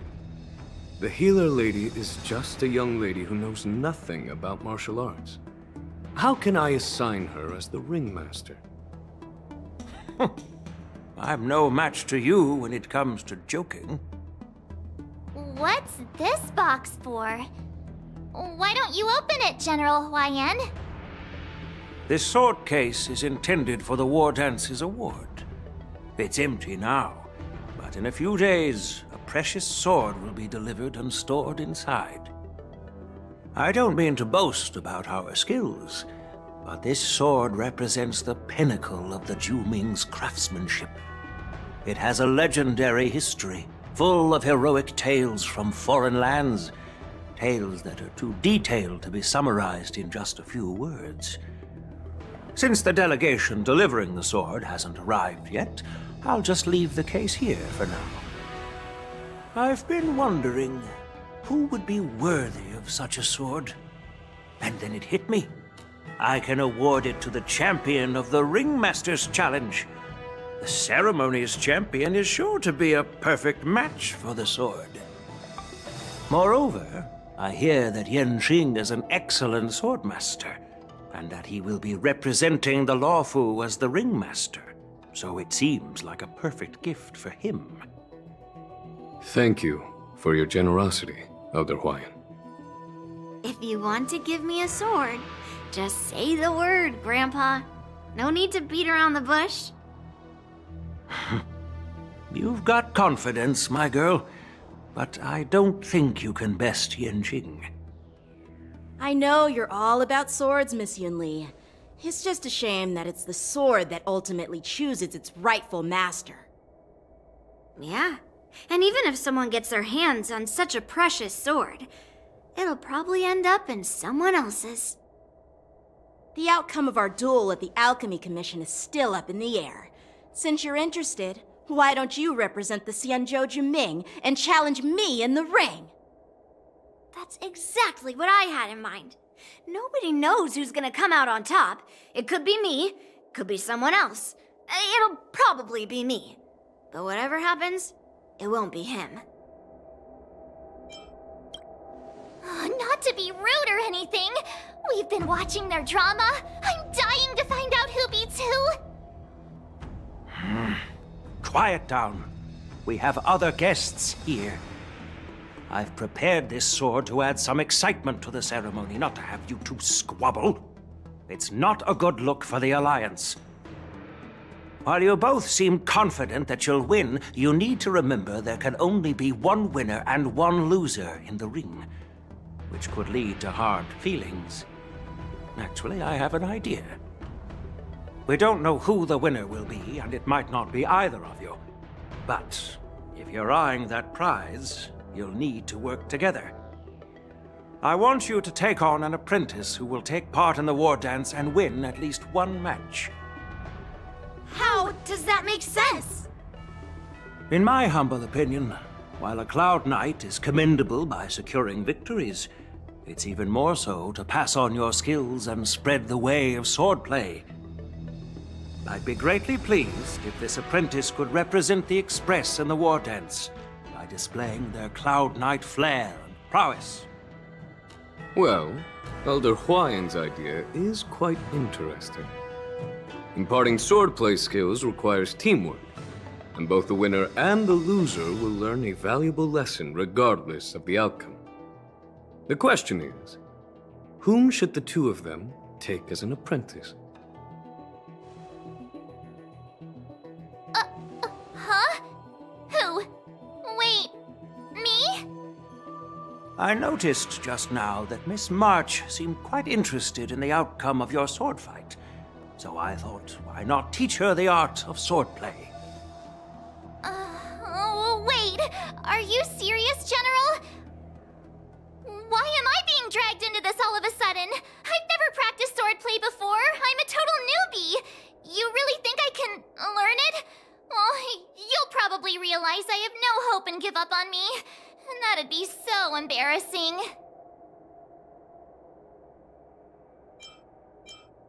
Isn't this a perfect chance for you? I remember you mentioning that you wanted to learn some sword moves. Yeah, I did say that.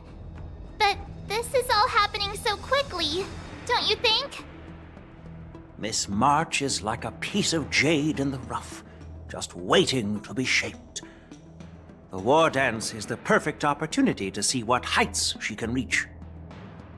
I appreciate your kind words, General Huayan. But won't teaching me swordplay be a waste of Yanqing and Yunli's time? They should be preparing for the ceremony.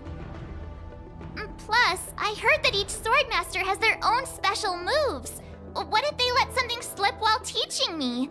If everyone knows each other's tactics, won't that make it hard to catch people off guard during the war dance? That's considerate of you, March 7th. But don't worry. It'll take you at least a decade of hard training before you can even start learning special moves. No need to freak out.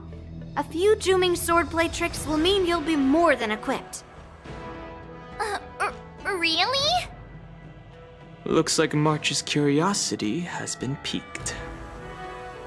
The whole point is to know each other's moves. Defeating your opponent in just one move? How boring would that be? Plus, what really decides a swordsman's fate isn't some special move. It's the solid fundamentals. So Miss Yunli has already agreed. What do you say, Yanqing? General, I haven't graduated yet. How can I be qualified to teach swordplay to others? So you're admitting your defeat, huh? If you're not even confident to teach, why don't you let me be the ringmaster instead? Yanqing, teaching an apprentice is also a way of honing your own skills and gaining insights. You've been an apprentice for years. It's about time you looked at swordplay from another perspective. I see, General. Then count me in. Now that Yanqing has agreed too, it all comes down to Miss March giving her nod. It's up to you to make the final decision, March.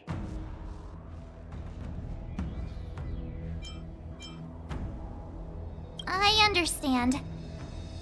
Then I'm on board. Thank you for your kindness, General Huayan. Great! Starting tomorrow, Yanqing and Yunli will teach you the basics of the Cloud Knight's swordplay. Yunli and I will head out and purchase some sword practice equipment for Miss March. Think of it as a little initiation gift. You're too kind. Wait, you're giving me a gift? Shouldn't it be the other way around?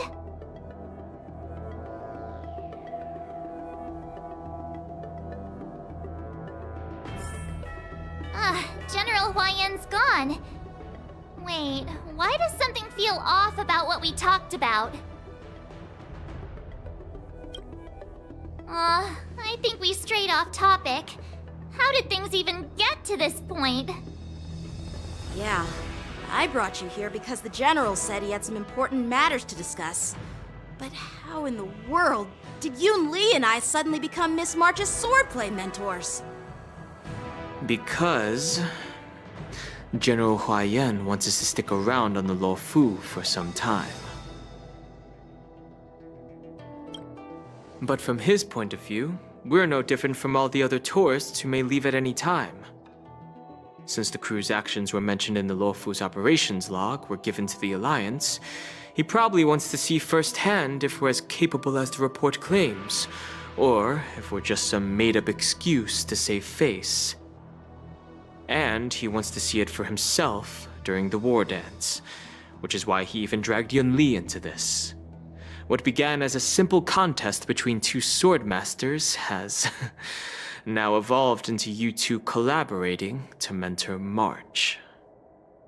Elder Huayan is still that tricky general who likes to give everyone a headache. My apologies. Truth be told, I invited all of you to the ceremony because I wished for you to act as my witnesses. Now, I apologize for not disclosing this information earlier.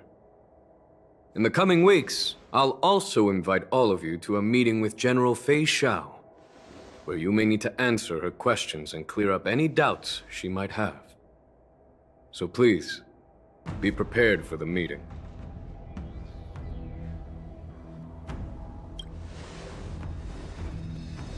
Don't worry, General.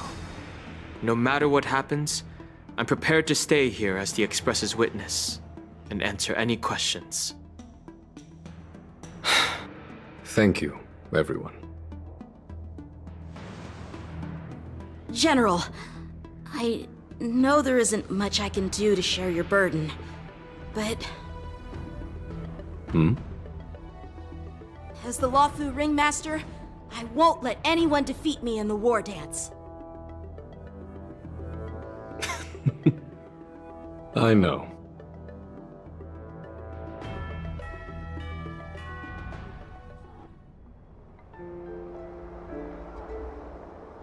The illustrious Merlin's Claw waiting for me? And for so long, too? It's quite an honor. It's been a while, General Fei Xiao. It's been 30 years since we last saw each other. Right, Yukong? Yes. Back then, you were the vanguard of the Yao Qing's Verdant Knights, and I was a pilot of the Luofu's Rainbow Orbit Fleet. Who would have thought that upon meeting again, you'd be a general, and I'd have given up flying? Really does feel like a lifetime ago. Well, I wouldn't say I haven't seen you in 30 years. After all, your great victories are announced through the Yellow Bell resonance system every day. So I'm well aware of your great feats. How's your health holding up? Still stable, I suppose. Do you still remember the medic who saved me in battle? That healer with the odd name and peculiar temperament. What was his name again? Was it Pichu? Or Kachio? Jiao Cho. He's been my retainer and personal healer, delegated by the Alchemy Commission from the Xianzhou Yao Qing. Over the years, he's dedicated himself to managing my condition. It's thanks to him that I'm still in good health today. Given my background, I'm happy to have made it this far. I'm relieved to know that you're safe and sound. Well then, since you and Elder Huaiyan are here, I imagine you must have received orders from the Marshal? As your friend, may I ask how the Alliance intends to punish the General of the Luofu? The Arbor's rebirth has frightened the elders who lurk behind the scenes. They fear the resurgence of abominations, much like what happened 30 years ago. Although the report from the Luofu explained all the details, we don't know if the Ruin Legion really invaded, or how exactly the Stellaron Hunters and the Astral Express became involved. This puzzle has many missing pieces. As you know, the fugitive Jing Liu, who mysteriously disappeared many years ago, has resurfaced. This time, she has brought along an outworlder and a coffin, claiming to offer the Marshal a method to fight against the Eons. The Lawfu Preceptor has also leveled accusations against Jing Yuan for neglecting the Alliance's principles. She asserts that Jing Yuan enabled the exiled Imbibitor Lunae to re-enter the Lawfu, thereby unlocking the lunarescent depths within Scale Gorge Waterscape, which in turn disrupted the Vidyadhara's dutiful watch over the Ambrosial Arbor. It is for these reasons that I have come here to the Lawfu today. Well, duty calls.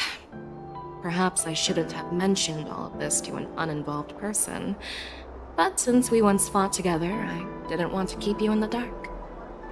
Perhaps pretending you didn't hear any of this would be for the best. I understand. I'm sorry. I was out of line.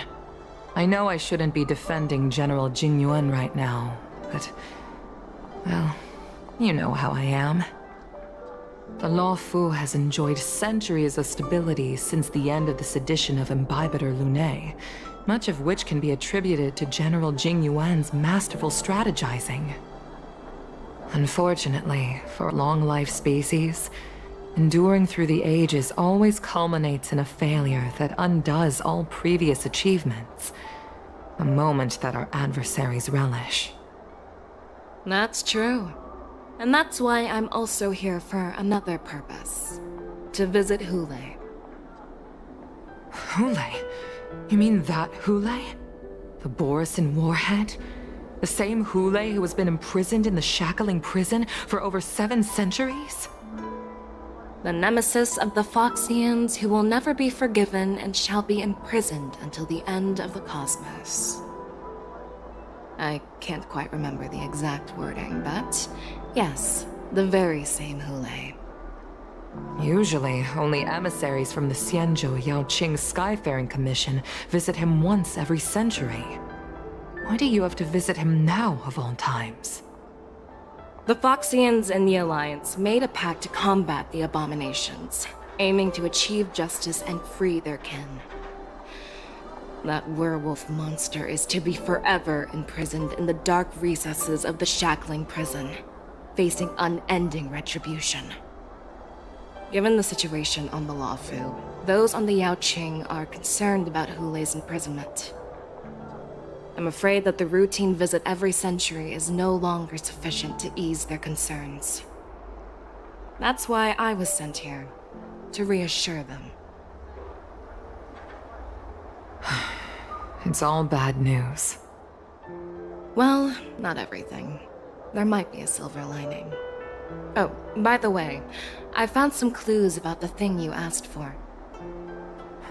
Tell me more. The Verdant Knights followed the route you mentioned and discovered the wreckage of the Whistling Flame ship.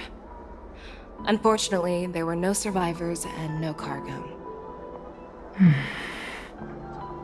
However, someone had already been on the scene before we arrived.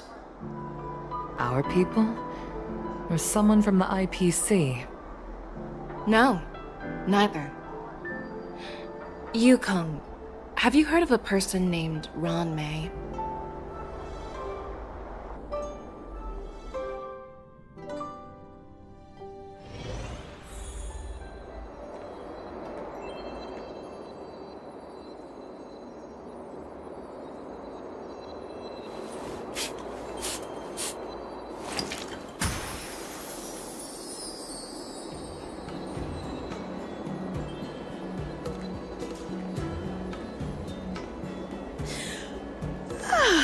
I'm still feeling sleepy.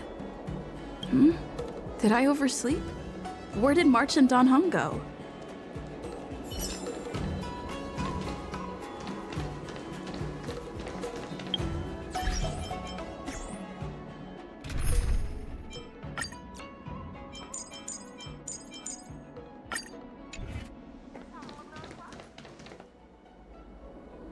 There you are.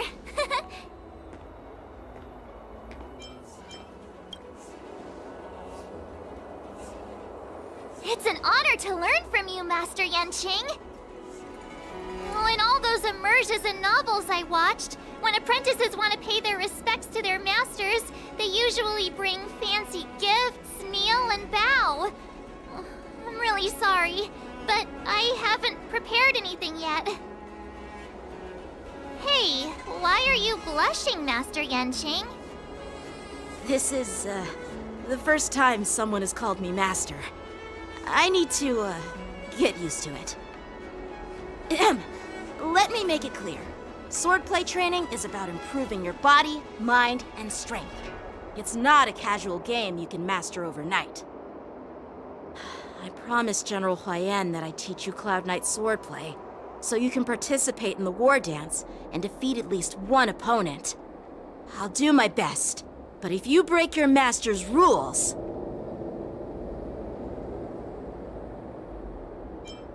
Fine. A promise is a promise. Since I promised to study hard, I'll do my best starting today. Great! That's the spirit. March is in your hands now, Yanqing. Don't be too easy on her. Dan Heng, do you even have a heart? Did you lose it somewhere? By the way, where's Yun Li? I've found a quiet spot in the back garden of the Palace of Astrum for our first lesson together.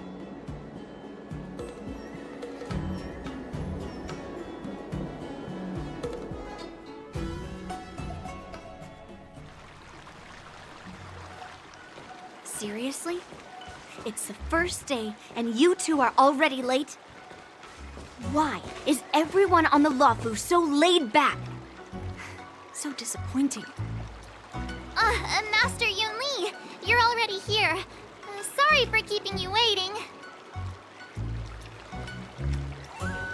Oh, wait! Were you trying to teach her in secret? That's sneaky! I'm just showing you what Luofu etiquette is all about.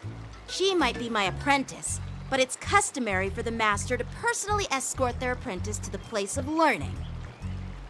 As the host, I'll be teaching Miss March the essence of Luofu swordplay, after which she'll emerge victorious in the war dance ring. You won't be complaining about Luofu swordplay then. Stand aside, rookie. Let me show you how we Ju-Ming swordmasters treat their apprentices. Quickly, over here, Miss March. This is a reverse mentorship gift from me to you. I hope you put it to good use. What's this? Xianzhou clothing? It's so beautiful! Sword practice requires precise movements. This outfit is tailored to fit perfectly and allows for smooth movements. I even added some small accessories. I put a lot of thought into it. You're awesome, Master Yun Li! See? See? How can you compete with me? I'll teach March 7th the essence of Ju-Ming swordplay so she can win the contest with my sword skills.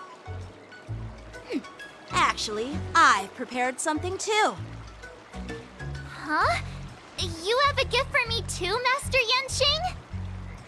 Since you want to learn swordplay, Miss March, you'll need suitable weapons. So, I went out of my way to prepare a pair of swords overnight. Unfortunately, I didn't have time to ask the craftsman to customize the swords for you, but I did my best to choose ones that look nice and are suitable for a beginner.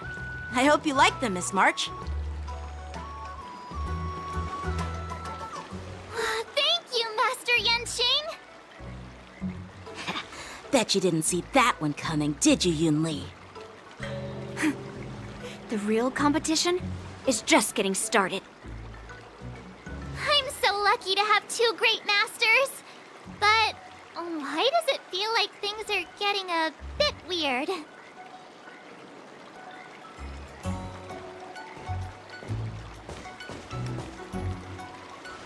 So what do you think, Masters? Does this outfit suit me? Perfect. I chose it carefully. It's perfect for beautiful young swordswomen like you and me. All right, let's get started with the training. The person next to me is a Cloud Knight instructor I've brought in. For your first lesson, try exchanging a couple of moves with him.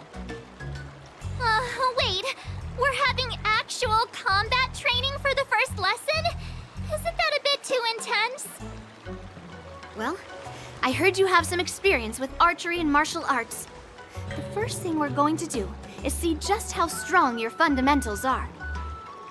Come on, step forward and strike with the sword in the most natural way you can think of. It's important for us to grasp your natural movements so we can decide where to start and what you need to learn. If you're ready, let's begin. Okay.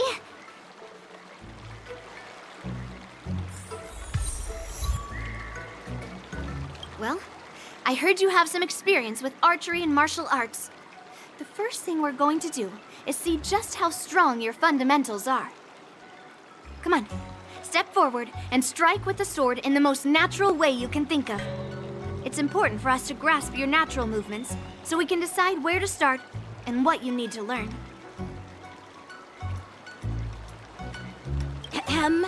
All right, let's get started with the training. The person next to me is a Cloud Knight instructor I've brought in. For your first lesson, try exchanging a couple of moves with him. Are you ready? Yeah, I'm ready. But please go easy on me. Then I apologize in advance, Miss March.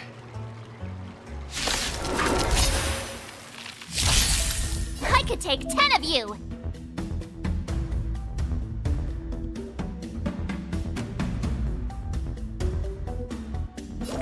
Please have some tea. Pay close attention, Miss March.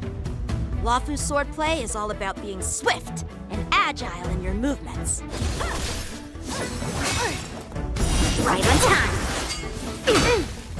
Yes, you! Ignore him. Strength is everything. Like this? Well done! Strike with heart! Right on time. How many can you block? I'm starting to get the hang of it. Blade and flight! Swords descend! You'll make good practice. Nice job! Within the self, not the sword. Strike! Awesome! Ready to shine. With a true heart and focused mind. Here I come! Time to show you what I... Azure Dragon, White Tiger, less cards! Watch it! What are you mumbling about? Isn't this... sword technique? Shouldn't I be saying something cool? No!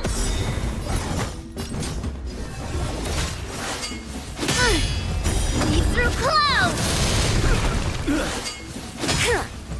Right on time.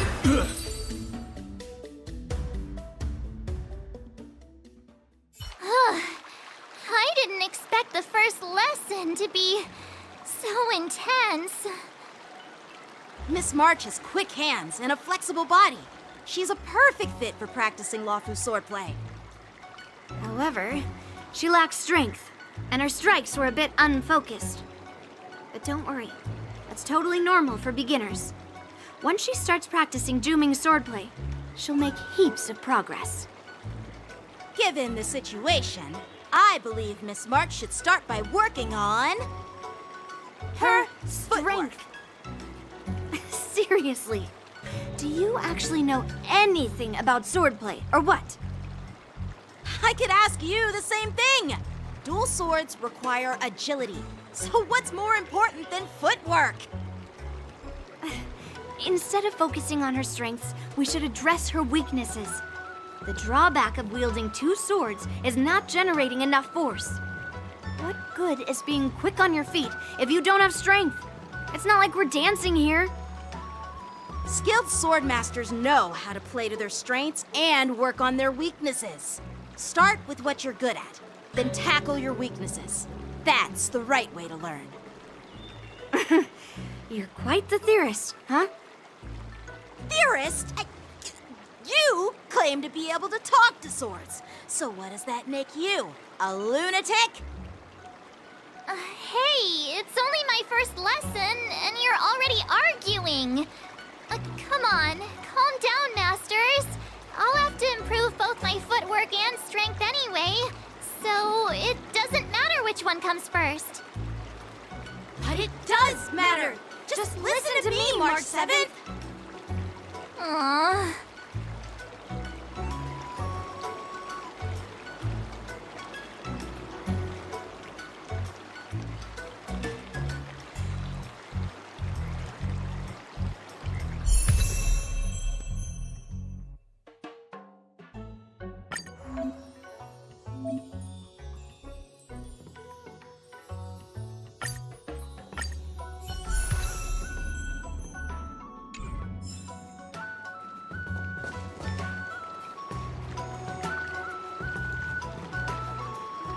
Dear Himeko, Mr. Yang, and Pom Pom, we're all good here on the Xianzhou Lafu, so no need to worry.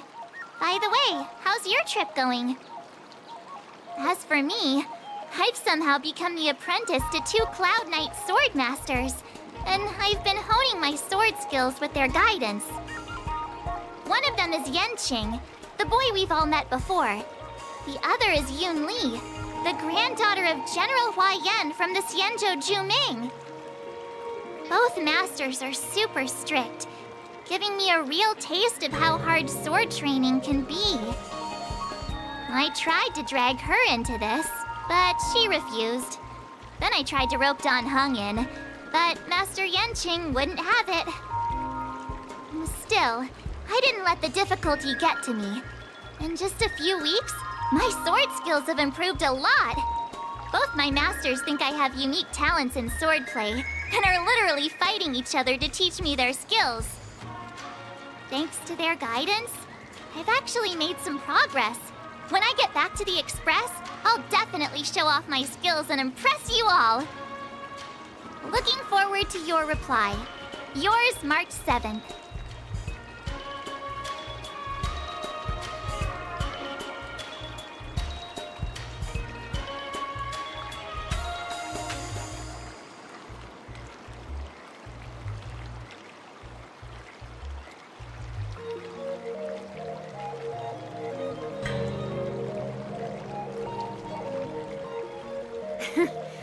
Well done! Let's call it a day.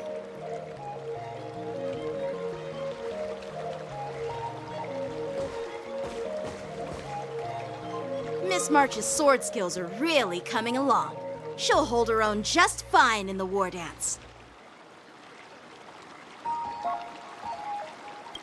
Perhaps I might have a shot at beating both masters in the ring?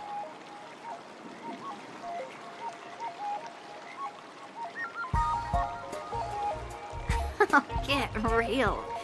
You've only been practicing for a short while. How could that possibly happen?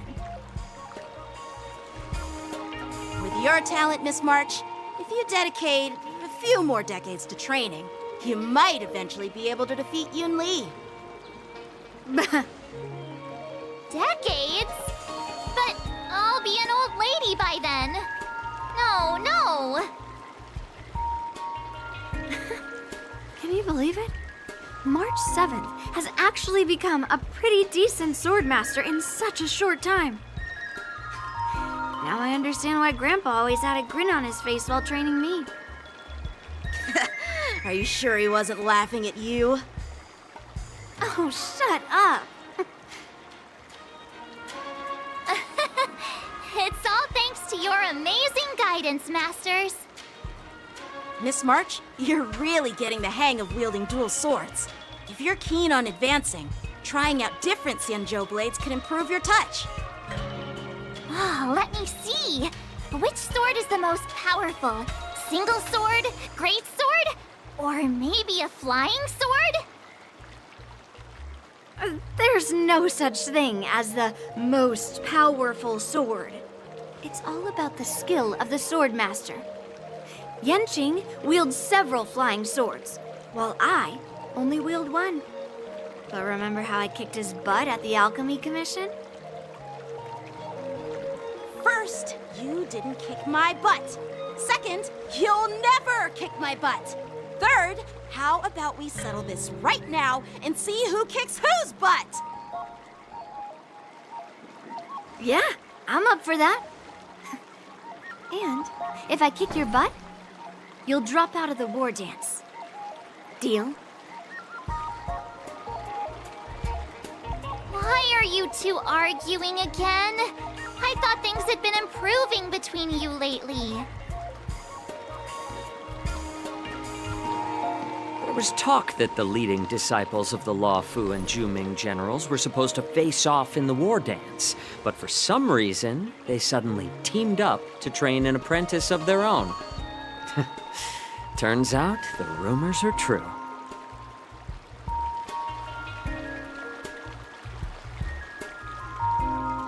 Tomorrow is the big day of the war dance. Shouldn't you two be focusing on honing your skills instead of teaching swordplay here? You're...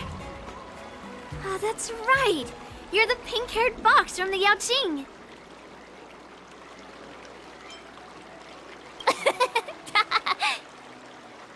What are you laughing at? You've got pink hair too. I'm Jiaoqiu, the healer working for the general of the Zhenzhou Yaoqing. Ah, got it. So, you're the participant attending the war dance on behalf of the Yaoqing. And you were trying to sneak a peek at our training? Sorry for the misunderstanding. I don't know anything about martial arts. I'm just here on the general's orders to take care of some official business. I didn't mean to interrupt your training. I'll be on my way. If you know nothing about martial arts, why were you smirking earlier? Well, my curiosity got the better of me, I suppose. When I heard Miss March's pondering about what to learn, I couldn't help but wander over. From my professional experience, cleavers, slicers, chopping knives, and carving knives are all just tools. Kind of like frying, sautéing, boiling, and deep frying in cooking. They're just ways for people to show off their skills. How you use them really depends on the ingredients you're working with. It's like your sword teaching methods. If you align your ingredient, in other words, your apprentice's natural tendencies, with the right cooking method, by which I mean the teaching method that best suits her, she'll make double the progress in half the time. For example, golden eggplant tastes best when fried, cloud peppers when stir-fried, and yellow boulder beef when simmered. It's all about discovering the nature of the ingredients. Apprentice.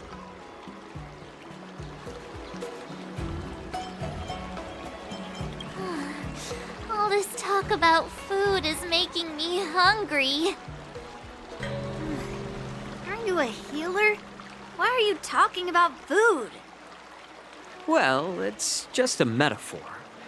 The medicinal school I follow on the Zhenzhou Yaoqing is called the Ranja School, that specializes in food therapy. So it's only natural that I know a thing or two about cooking. So, you're the general's cook? I'm a healer. But anyway, a cook who isn't interested in health doesn't make for a good advisor. Fine. Call me a cook if you want. Seeing the way you're looking at me, it's obvious you think I'm just some feeble academic who likes to blabber on about martial arts.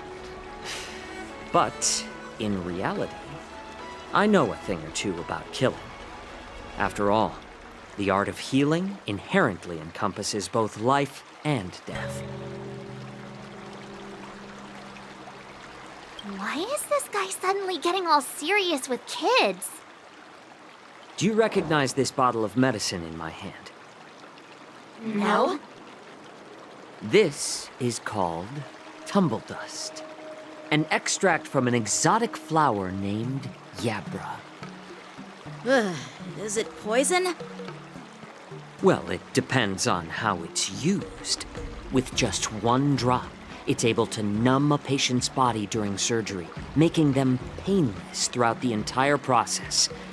However, increase the dose or the potency, and it'll slow the metabolism, making the blood thin and resulting in the loss of all senses. Even long-life species cannot escape its effects.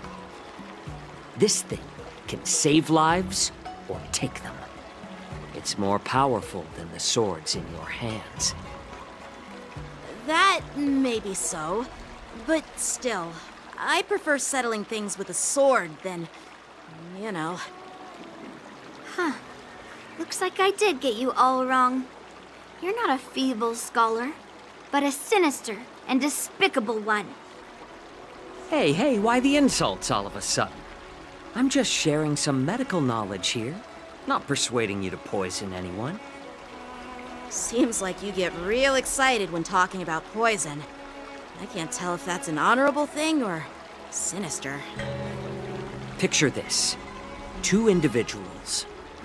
The one standing is full of malice.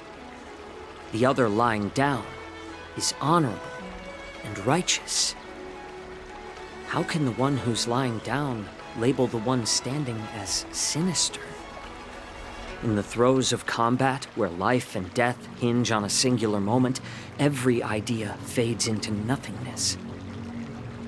The only thing that matters is staying alive. Surviving the battlefield reshapes all notions of worth, be it integrity or treachery. In my eyes, their significance is negligible. Perhaps you've underestimated Yunli and me, Mr. Jiaoqiu. We may be young, but we've seen our fair share of war. Well, then you should know that the war dance is nothing more than a contest. So why are you so focused on it?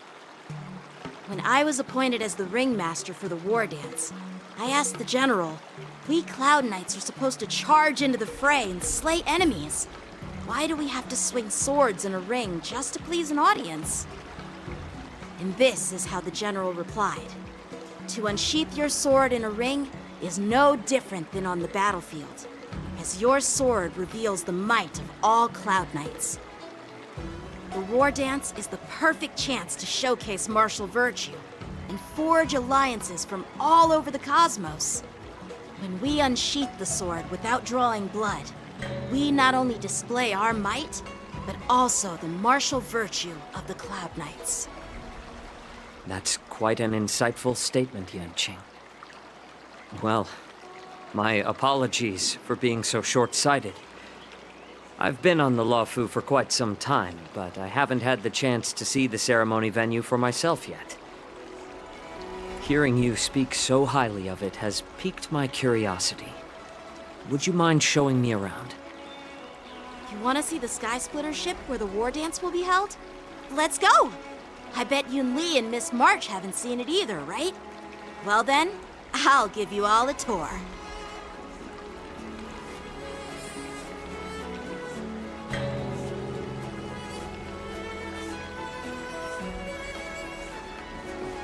Surviving the battlefield reshapes all notions of worth, be it integrity or treachery.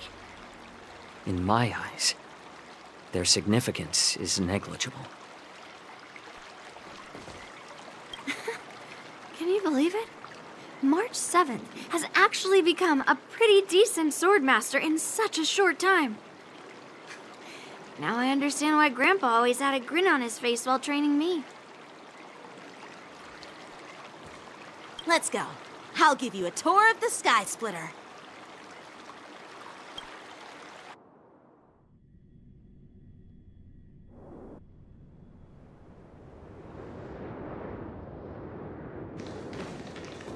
Looks like a lot of other visitors have also come to catch a glimpse of the Sky Splitter.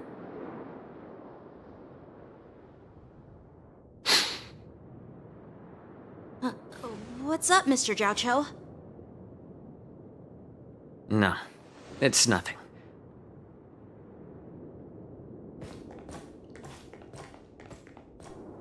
Do you see that airship in the distance?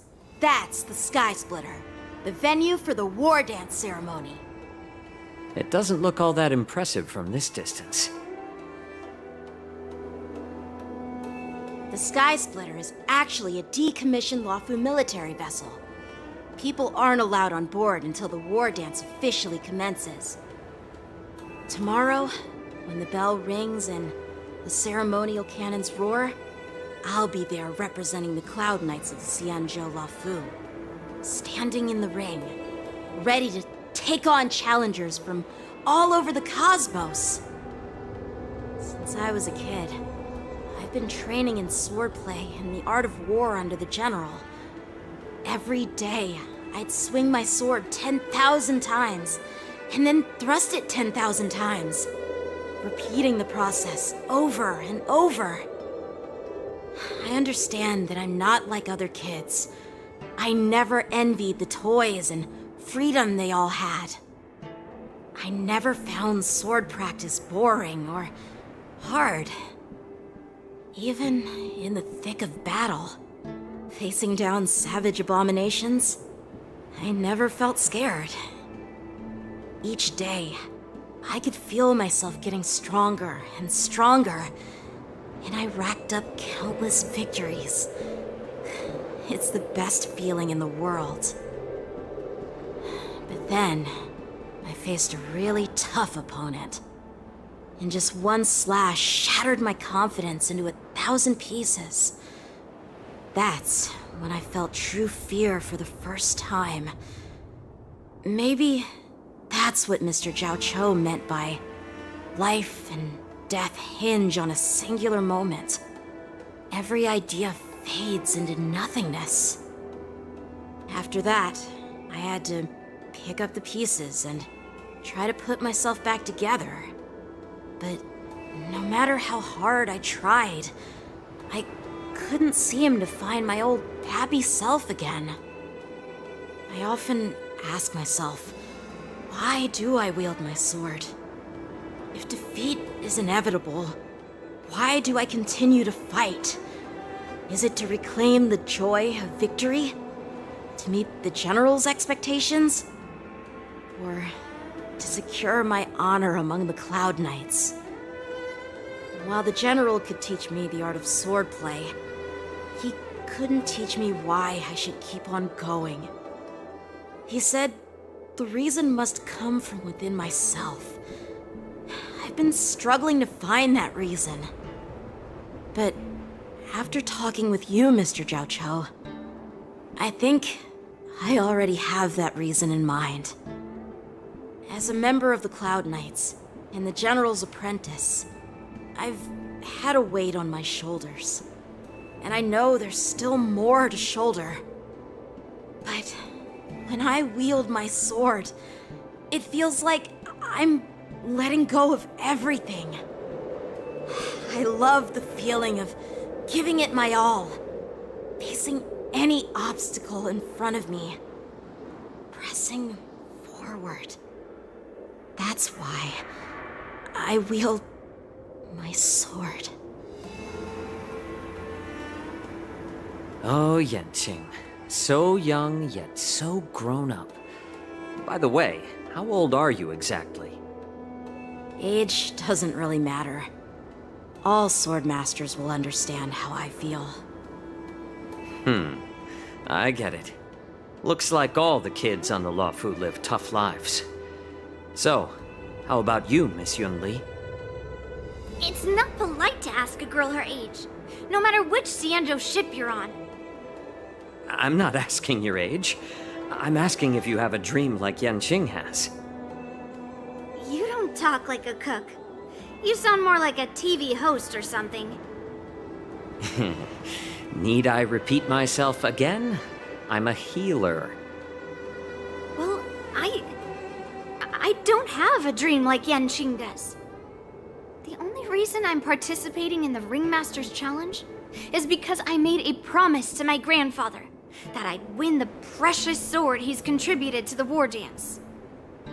Sounds like that mind of yours is just filled with swords. I bet you've got nothing better on your mind. My father was a craftsman on the Xianzhou Juming. Because of his foolishness, many innocent people fell victim to the cursed swords he forged. Since I was a kid, it's been clear to me that not everyone deserves to have a weapon in their hands. Giving them a sword is no different than being cruel to the innocent. So, whenever I come across someone unworthy of a sword, I can't help but want to take it away from them. Given that Yanqing is the war dance ringmaster, I'm stepping up to challenge him. To ensure the precious sword doesn't fall into the hands of an unworthy master. Hey, what do you mean by an unworthy master? I see. It's not easy for kids on the Juming either. Well, it's better to have a reason for wielding a sword than to be lost and confused. I've saved countless Cloud Knights in my life, and there are plenty of exceptional warriors, just like the two of you. What happened, Mr. Zhao Chou? Oh, nothing. I was just reminded of some old friends and old tales. Judging from my professional perspective as a healer, both of you possess remarkable vitality. Your energies flow like raging fires and mighty gales. The upcoming fight will definitely be impressive. Well, we've seen the Sky Splitter and toured the Stargazer Navalia. I guess it's time to say goodbye for now. What? You're leaving already? But you haven't asked me about my dreams. I've been working hard too, you know. It's getting late, Miss March. Unlike you lot, I'm a grown-up bound by responsibilities and duties. The tasks entrusted to me by the General won't complete themselves. By the way, Yanqing, is it normal to have so many people wandering around in an automated area like the Stargazer Navalia? Actually, this is a restricted area. But since you're all guests, I made an exception, so you could take a look around. I understand. Well, I'll take my leave. I wish you both the best of luck in the ring tomorrow.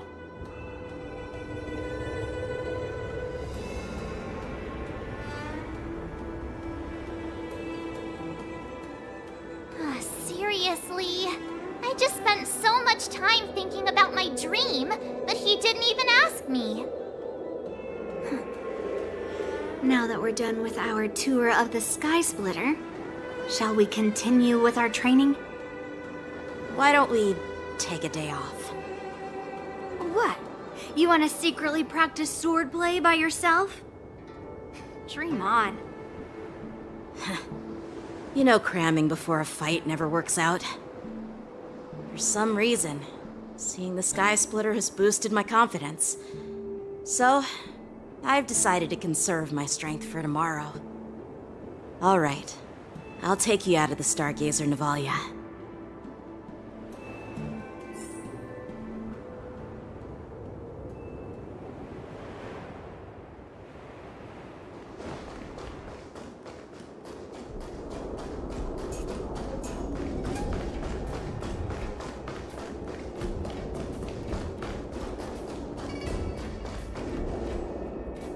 Just shut up, Red Fang! This is not a beast ship. I need some time to take care of things. You willingly donned the skin of a lowly beast to join this mission, dedicating yourself to our glorious cause. And now you're telling me you can't handle it? Do you realize how many ships we need? I'm doing my best, all right? It takes time to figure all this out. When the guns go off tomorrow, all eyes will be on it. That'll be our only chance. How's that? Who's there?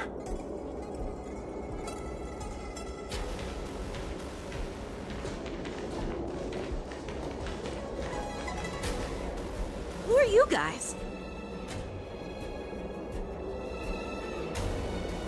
An impromptu inspection. Why are there outsiders loitering in Stargazer Navalia? And a bunch of kids at that. Hey, kids, didn't your parents ever tell you to stay away from the Stargazer Navalia? I know it's an automated facility, but it doesn't mean you can just break in and do what you want.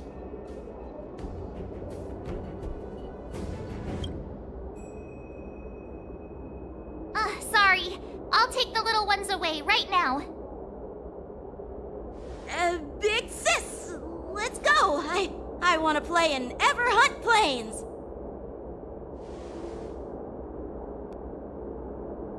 Huh? Everhunt Plains? Yeah, sure. Big sis will take you there.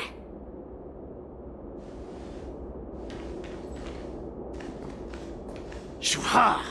You should have let me. Shh, the overhaul is done, and everything looks good. We should leave.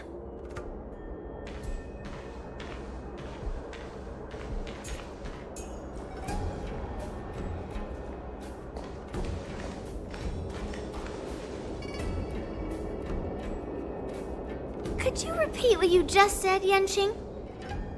What did I say? Big sis, let's go. I want to play in Everhunt Plains.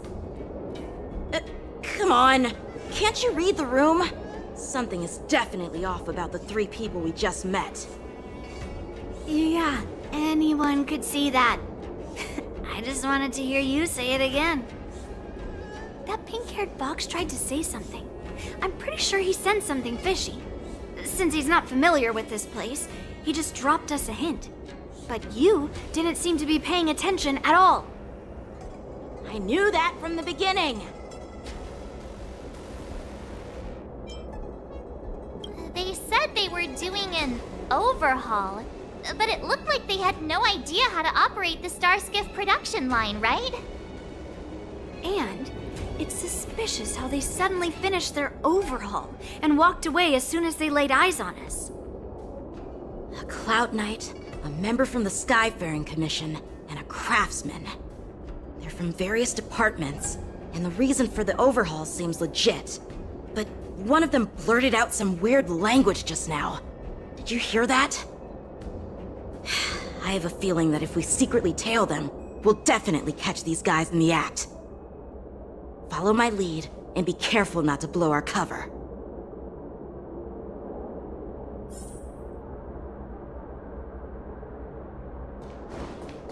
Never mind who they are. Don't get too close, Miss March. They might spot you.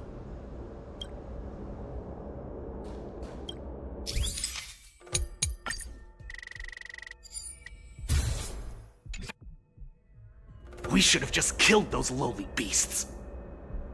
Those little brats won't take up much space. There are boxes all over this place. Just dump them into one and no one will notice. Cut the theatrics, Grulok. Even the slightest slip-up could interfere with Lord Moktok's plans. So where are we heading next? To check the freight skiffs. We've got a lot of preparations to do. Also, don't forget to take those crates with you. Weapons, supplies. We've got to be well prepared. Otherwise, we're screwed. So, are they smugglers? What exactly are they up to? I have no clue, but they seem to be moving those crates. I've got an idea. We can hide inside the crates and follow them.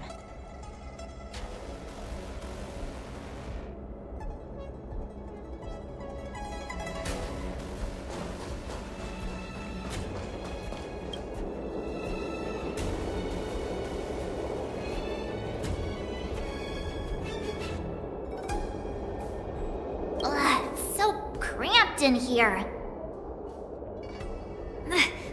I can hardly breathe. Just hang in there.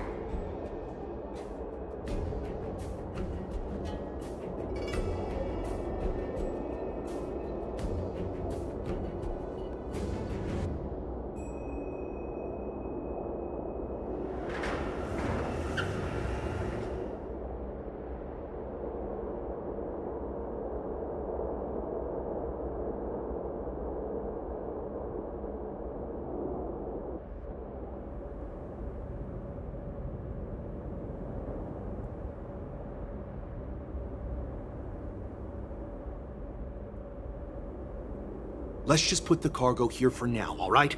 Then we'll move on to inspect the ships. Lord Moktok said that as soon as we're done, we're to board the freight skiff and leave this place.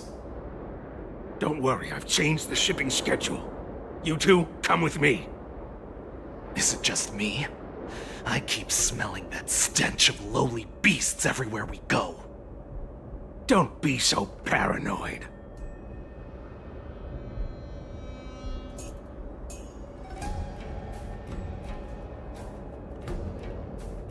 Looks like they're planning to escape on the skiffs in Stargazer Navalia. They keep talking about their plans, but where do they come from? And what do they want to do on the Xianzhou? They're definitely up to something bad. Wait, they disappeared! Let's catch up to them.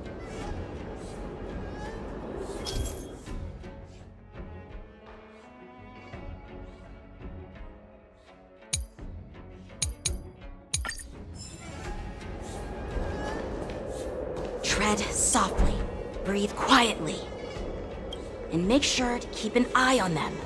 Hide out of sight as soon as there's any sign of activity.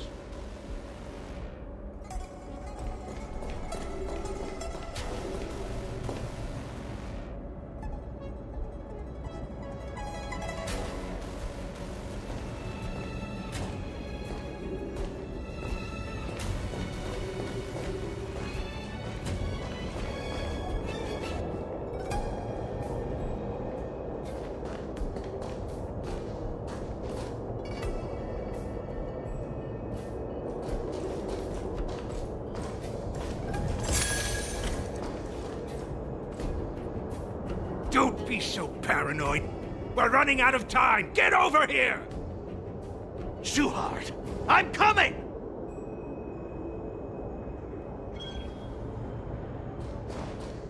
They're leaving. We should catch up to them, quickly!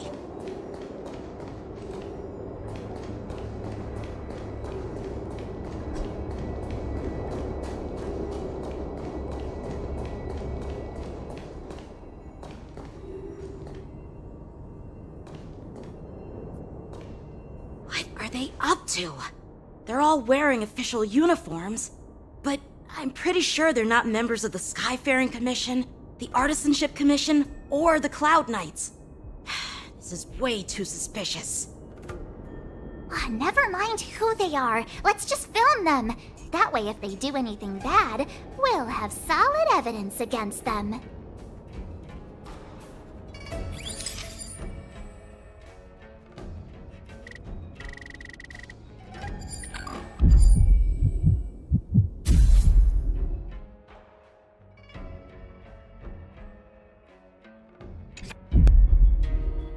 Look at this. A freight star skiff with enough room to fit at least 20 of my men. I'll let the others know and have them prepare more star skiffs.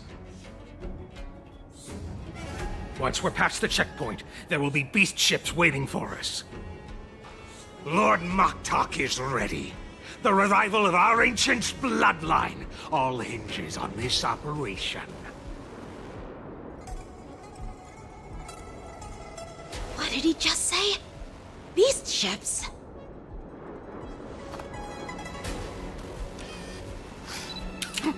Who's there? It's those brats! I told you to get rid of them, but you didn't listen, you idiot! Wipe them all out!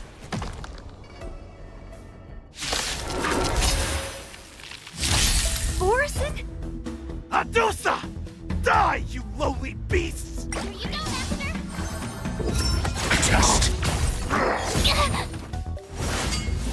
Not very sportsmanlike. On the still waters of oblivion. Answer me! Knowledge, the measure of truth and falsehood.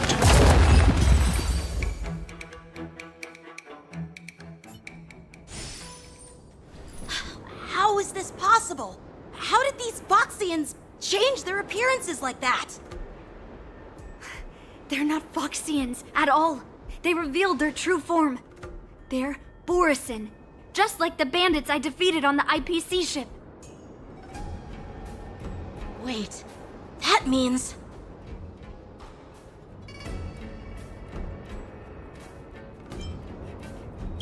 What kind of trick did they use? When we were tracking them earlier, they looked just like normal Xianzhou Foxians. It's not just a simple disguise of wearing our clothing and shaving their whiskers. They're somehow able to alter their appearance to be indistinguishable from Foxians.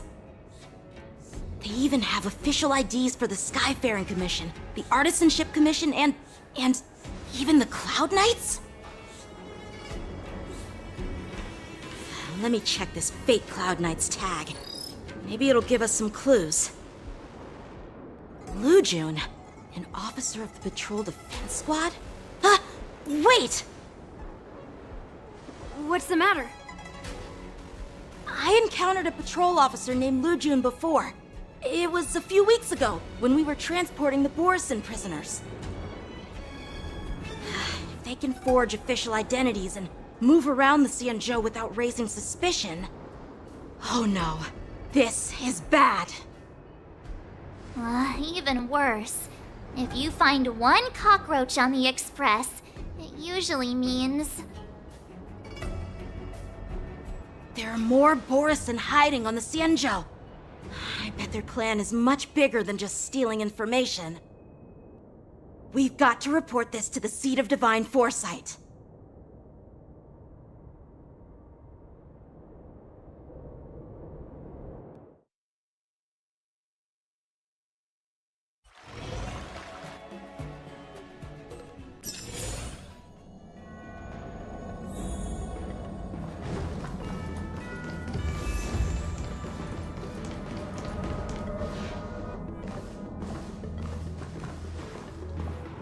I am glad to finally meet you in person, guests from the Astral Express.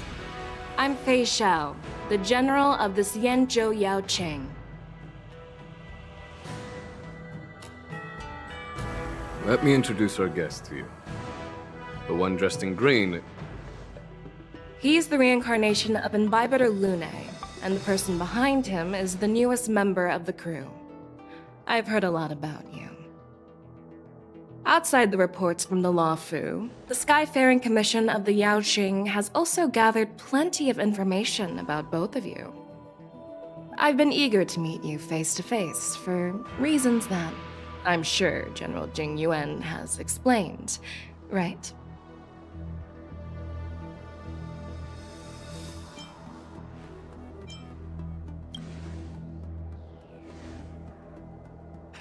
Straight to the point.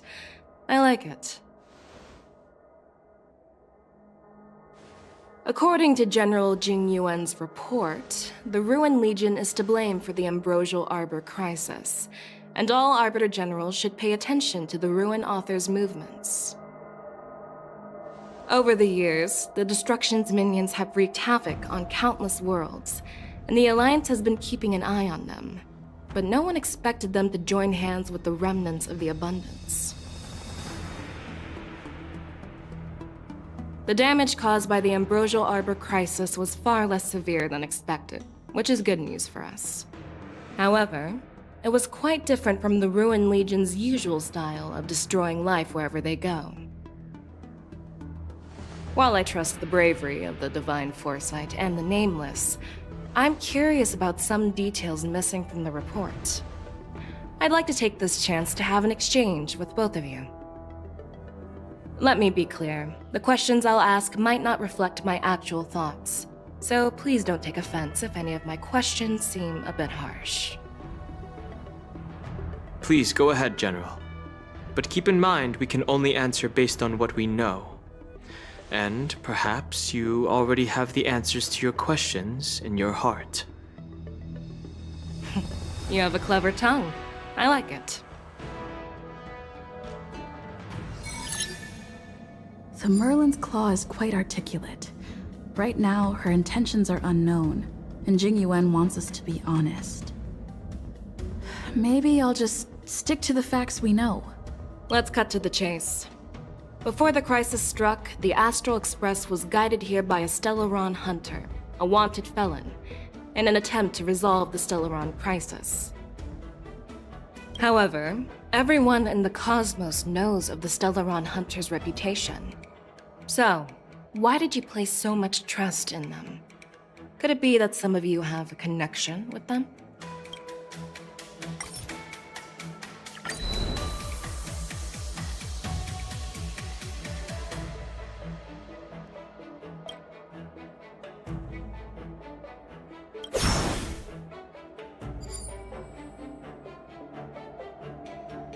Apart from the Law Fu, there are many other worlds suffering from Stellaron corrosion.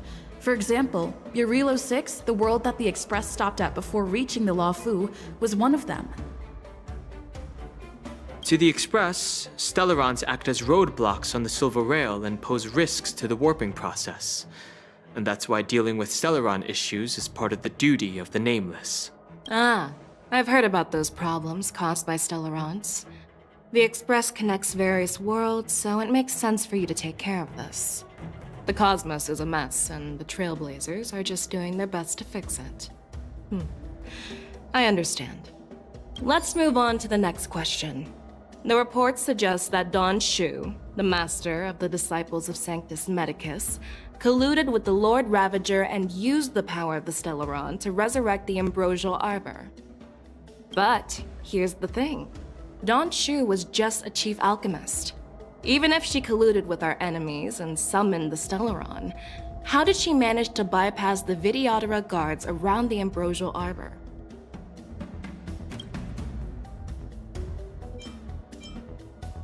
I personally met Don Shu once.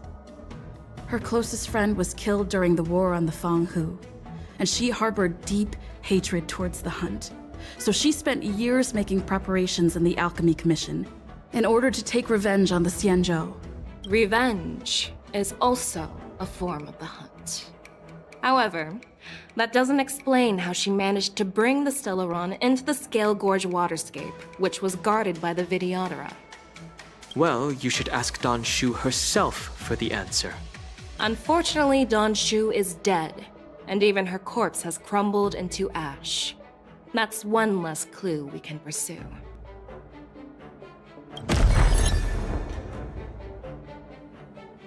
Oh, it seems that your answers have addressed all my questions.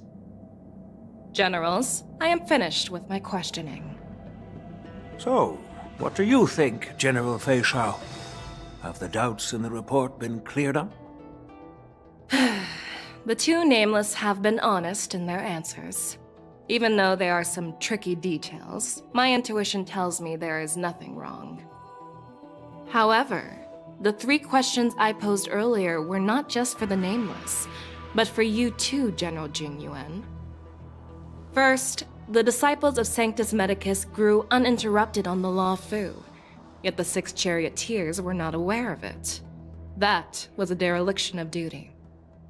Second, you believed in the Stellaron Hunter's prophecy and entrusted outsiders to solve the crisis, even granting them access to the Plague Mark.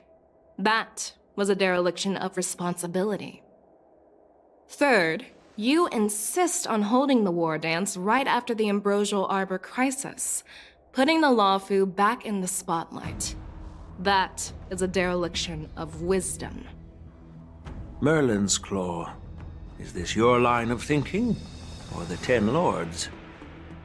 From the moment I walked in, I made it clear that the questions I'd ask might not reflect my actual thoughts. The Disciples of Sanctus Medicus were deeply rooted and had been plotting for a long time.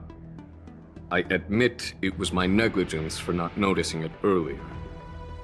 As for the Stellaron Hunter's prophecy, I didn't believe all of it, but in the end, the Law Fu did survive the Ambrosial Arbor crisis. So, I think it's safe to say that Elio's prophecy about the future holds some merit. And as for the war dance, do you think I'm unaware of the risks? However, risks can also be opportunities. The Law Fu has lain low for too long. I believe it's time to stir up the dregs hidden in the depths and wash them away once and for all. Just as I expected from our sophisticated divine foresight. You have a way with words. I like it. But, unfortunately, ever since the report was submitted, the Alliance has been filled with rumors and speculation. Even within the Lawfu, there are people accusing you of neglecting your duties, resulting in the Ambrosial Arbor's resurrection. So what are your thoughts on all of this, General Fei Shao? As a fellow Arbiter General, I fully understand the difficulties of this position. Personally, I think all these rumors are meaningless drivel. Across the sea of stars, the Divine Foresight knows better than anyone else what happened on the Lawfu and the meaning behind it. Just as what happened on the Xianzhou Yaoqing recently. You mean the Xianzhou Yaoqing is also... The scouts of the Verdant Knights have sent back reports that Borisin are making trouble again. The Borisin packs that were once divided and scattered have started swallowing each other up, forming larger and larger packs. Moreover, there's an entity named Mongus behind it all. An entity? According to the report, this entity isn't actually a Borisin. It's a woman claiming to be the messenger of the Master of Immortality. She's described as having 12 faces and 12 pairs of fangs, as cruel as poison, and as elusive as quicksand. The Borisin believe she'll give them a chance to rise again. That's Ventilia. That's right. You're lucky that I'm the one who came this time. If it were the Patina Justice or the Seer Strategist, this conversation might not be so friendly. I've always had faith in my instincts, so I don't doubt your good intentions. But the Alliance has its fair share of questions and doubts about the Lawfu. So, my plan is to come up with an acceptable answer to satisfy the Alliance. What's in this plan, General Fei Shao? General Jing Yuan, you already know what has to be done. But since you don't want to be the bad guy, I'll take care of it for you. You need the final word from the Ten Lords Commission to quell any doubts. And for that, I'll have to ask the two Nameless to visit the Shackling Prison. No, I'm not imprisoning you. While you're there, I'll ask a judge in the Ten Lords Commission's Interrogation Division to record a detailed testimony with the karmic mirror from both of you. We'll fill in the gaps that weren't covered in the report, and silence any protests within the Alliance. I'm okay with that. Worried that I might go back on my word and keep you in the Shackling Prison? Relax. If I wanted to do that, you'd already be behind bars. Once you're done with your testimony, you're free to come and go as you please. Then, as the Merlin's Claw requests... Oh, there's one more thing. This testimony is for silencing the voices of opposition within the Alliance, but I would like to urge General Jing Yuan to listen to the pleas of the Foxians on the Xianzhou Yaoqing. So, you are here for Hule. Exactly. Hule is locked up in the Lawfu's Shackling Prison. Since he is the Broodlord of the Borisin, I want to transfer him onto the Xianzhou Yaoqing and imprison him there. The recent movements of the Borisin suggest they're planning something big, so we must act preemptively. It makes sense to have the Foxians keep an eye on their arch-nemesis. Since you trust my judgment, I'll repay that trust. What do you think about all this, General Huayan? I was worried this would turn into a heated argument, but it seems like both of you are on the same page, solving each other's problems. I couldn't have asked for a better outcome. And as for Hule, I'll send my Lieutenant Zhao Chou and Moza to check on his condition in prison and ready him for transport. If there are no more questions, Shall we get this started?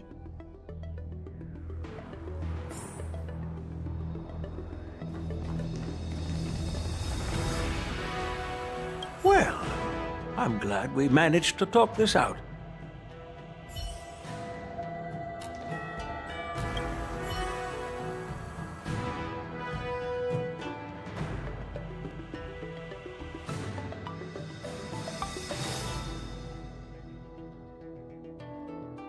Do you actually believe in the Stellaron Hunter's prophecy? Yes, I do. That's why I'm here. I understand. While words can be deceiving, your gaze, your breathing, and your scent, they reveal more than your words do. I trust my intuition more than any words.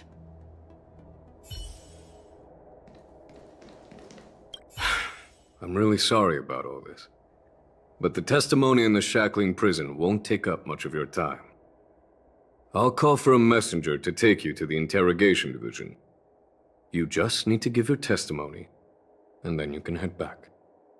So no need to worry. As you wish, General.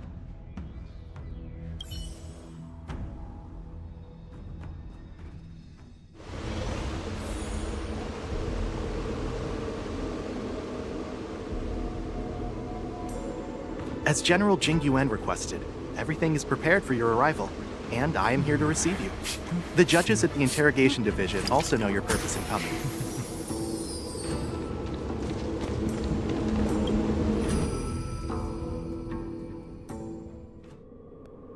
The shackling prison. I didn't expect to be back here after all these years. Dan Heng. Don't worry about me. If you're ready, I'll open the gate for you.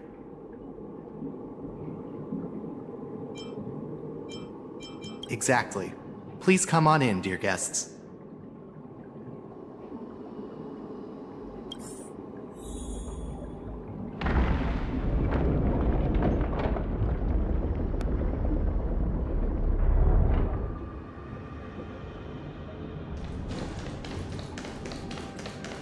Feeling lucky.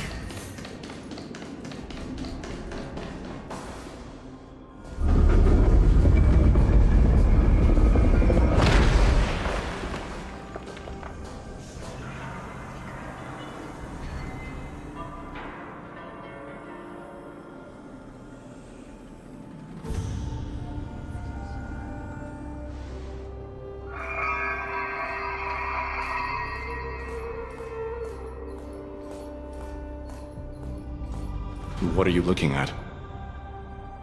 The shackling prison on the Luofu is completely different from the one on the Yaoqing. It's completely underwater. Whether it's in the clouds or underwater, breaking free would still be a piece of cake for me. Still thinking about your old jailbreak tricks, huh? Forget it. You're free now. Just don't do anything stupid, or the judges will throw you back in there and lock you up for a few hundred years. You'll see me again in just a few days.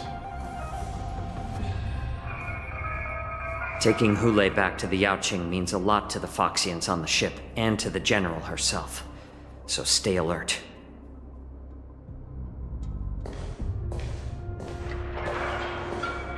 Guests, my name is Shui Yi, and I'm here on orders from the Incarceration Division of the Ten Lords Commission. We're Jiao Cho and Moza.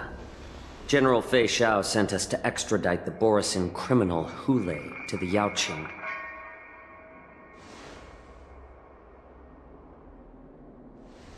We're here to inspect the conditions of his imprisonment and make preparations for the handover and transportation. I assume you've been briefed, Your Honor. Your visit request has been approved. I'll be your guide for this trip. Prisoner Hule, the warhead and brood lord of the Borisin abominations of abundance and the arch-nemesis of the Foxians, is responsible for 2,123 wars of aggression and countless associated crimes. Due to his heinous acts, he has been imprisoned in the depths of the shackling prison and subjected to the punishment of the Forest of Swords until the end of time. He shall never be pardoned. No need to repeat his crimes and sentence, Your Honor. He is the greatest enemy of us Foxians. The stories of his atrocities are used to terrify our children. I'm well aware of every crime he's committed. Let's move on to the next step. When it comes to visiting criminals, there are rules in place to ensure your safety. I know you've heard legends about Hule since you were children, but your knowledge about him is likely very limited. Only the judges of the Ten Lords Commission truly know what kind of abomination is locked up at the bottom of the shackling prison. It has been centuries since Jing Liu, the former sword champion of the Luofu, captured Hule. And during all those years, we never provided him with any food. Yet he somehow managed to stay alive. It defies all the documented physical characteristics of the Borisin. The Forest of Swords, forged by the Punishment Division, is a device of intense torment, used to execute sinful abominations. Most Borisin die within 3 days in the forest, but Hule is different. Every time the blades pierce him, his body instantly heals. Despite the brutal punishment, he somehow manages to survive. The complex rules are there because of his abnormal characteristics. Do you understand now? I apologize for any offense caused. Please continue, Your Honor. I've given you the instructions regarding Hule's visitation. Please make sure you read them carefully.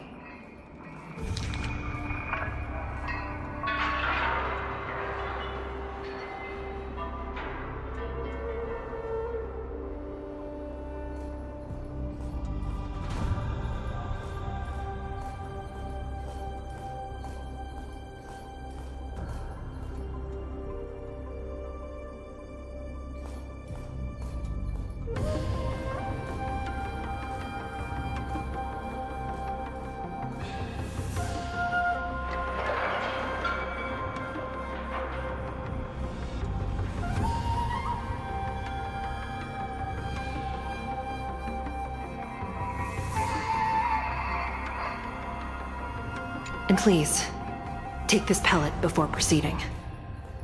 No, I'm not taking random medicine. Then you won't be allowed to visit Hule. Just swallow it already. Hule is like all Borisin. He can release a pheromone called lupatoxin that induces fear. Thousands of years ago, we Foxians were enslaved by the Borisin. Not because we were naturally weaker, but because of their lupatoxin. This pill is for our own mental well-being. I understand. I knew you were a reasonable person. Now that we've taken the medicine, let's proceed.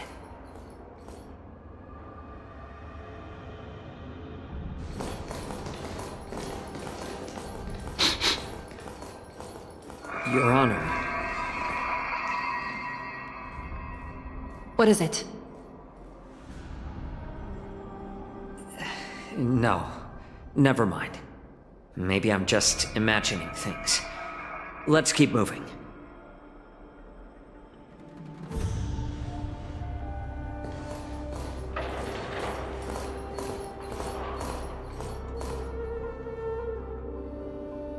Here we are. Her Honor hasn't arrived yet. Please wait a moment.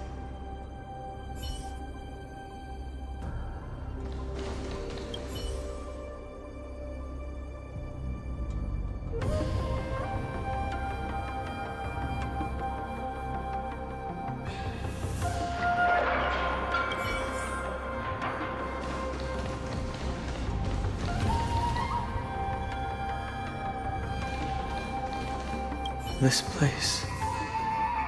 it's still as cold as it used to be. Sorry, I was just reminiscing about some unpleasant memories. Thank you. It's It's all my fault that you were involved in the Xianzhou's problems. You shouldn't have to see the inside of the shackling prison. I'm so sorry. I wish I could show you the real sights of the Luofu.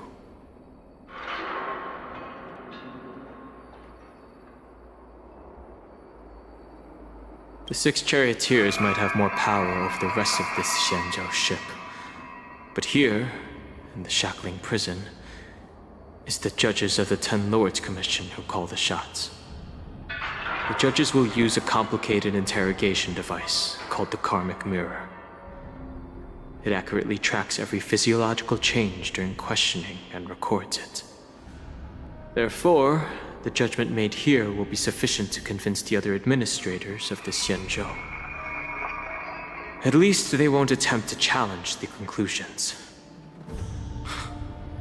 Perhaps that's why Fei Xiao insisted that we come here.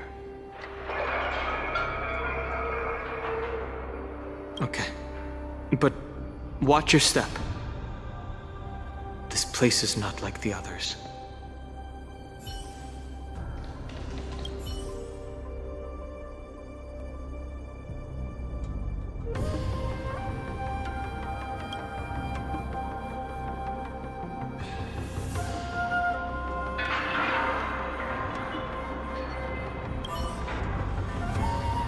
Welcome, dear guests from the Express.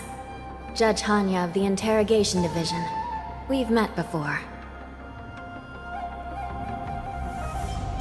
You don't want to see me? Well, in that case, I can call in the judge who's an expert in acupuncture, or the one who's handy with axes and saws, or the one who knows all about whips and ropes. We've got plenty of options here, and we'll find one that suits your taste.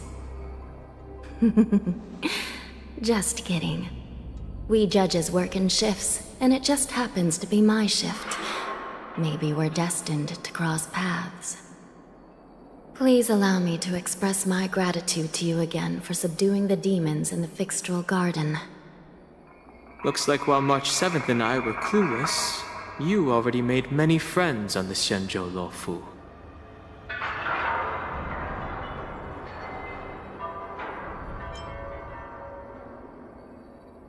Even though you and I have met before, we can't show any favoritism under the 10 Lords. So, please do as I command as we head to Scrivener Hall and beyond.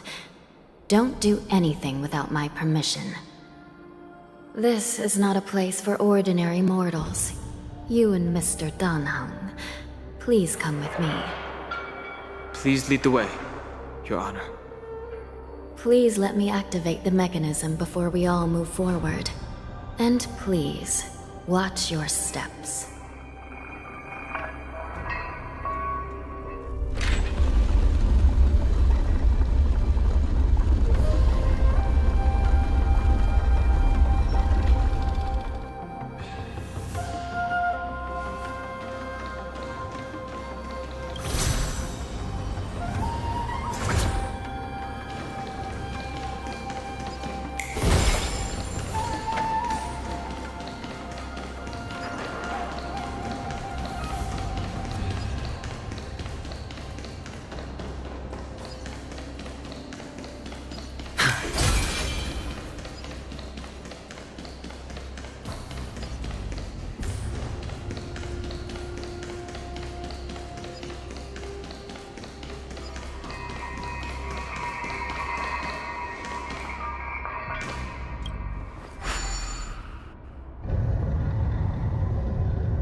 Freezing. This place is filled with the cold air from the northern peak of the polar delve. Even the toughest long-life species would have a hard time enduring this. Did you hear something just now? Let me check it out. Ugh, what an eyesore. This place is packed with boxes and crates. These crates... both look oddly familiar. A few days ago, the Spiritfarers received reports about an IPC transport ship that was attacked by Borison. Then, a bunch of those abominations were dumped into this place. I had a feeling there would be trouble during the war dance, but throwing both the pirates and the cargo in jail? That's a new one.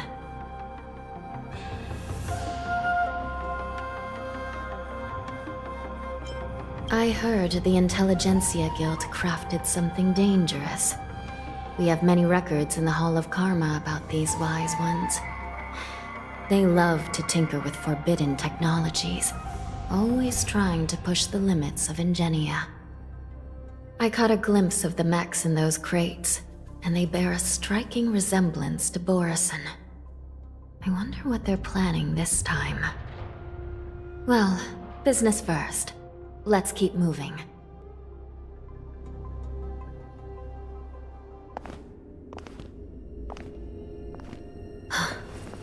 Strange. I don't remember checking the containment facilities a second time.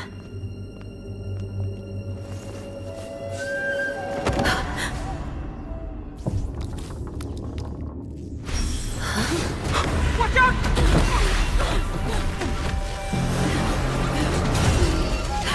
Emergency! All wardens prepare for action! Emergency! All wardens prepare for action!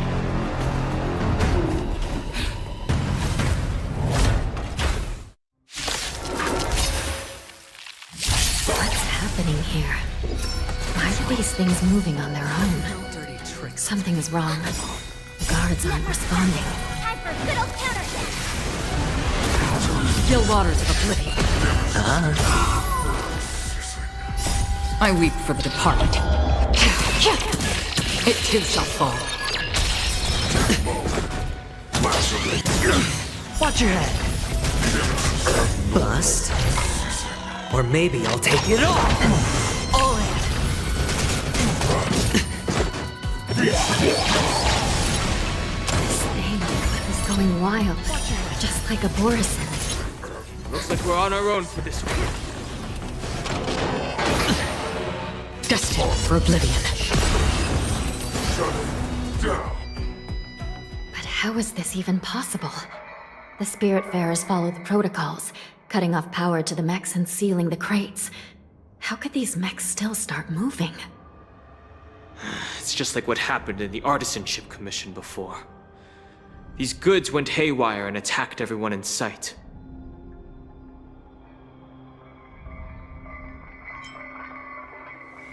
Something seems to be jamming communications within the shackling prison.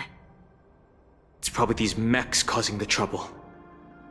These things showing up in the shackling prison can only mean one thing. A prison break. And whoever delivered these goods clearly wanted them to go through the Xianzhou's strict inspection process to show the Skyfaring Commission and Cloud Knights how dangerous they were. They wanted these mechs to end up right here, in the shackling prison. If these things already started taking action while nobody was paying attention, then the whole prison is in trouble, I'm afraid. And to make things worse, another group of visitors just entered the depths of the shackling prison, the messengers from the Xianzhou Yaoqing. And the prisoner they came to visit might be the target whom these wolf-shaped mechs were delivered here for. If that vicious beast manages to break free, it will be a catastrophe for the Xianzhou Luofu.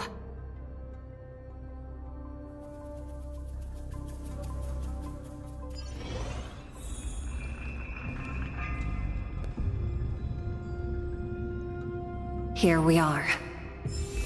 Have we arrived already, Your Honor? Shouldn't there be a cage here? The most notorious felons are locked away in the solitary delves, deep down in the prison. Those delves can't be opened without proper authorization. The blue bird paves the path, and the Stygian lanterns illuminate it. Help me light up these lanterns, and the way to the bottom of the shackling prison will reveal itself. I've given you the diagrams for lighting the lanterns. Please take a look.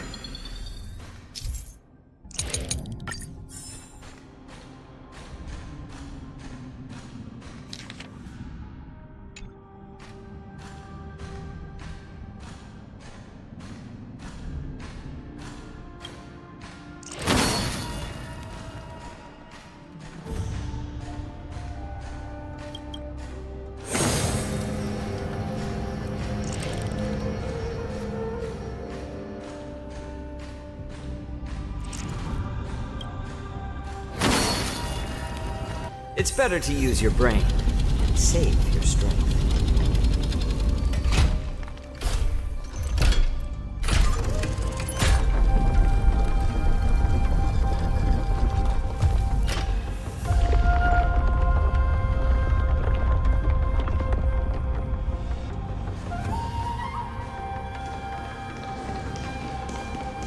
The path is open.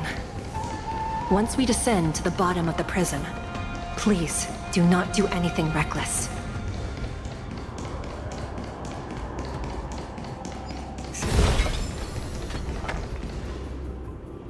Inside the delve, behind this door, is the greatest enemy of the Foxians, Hule.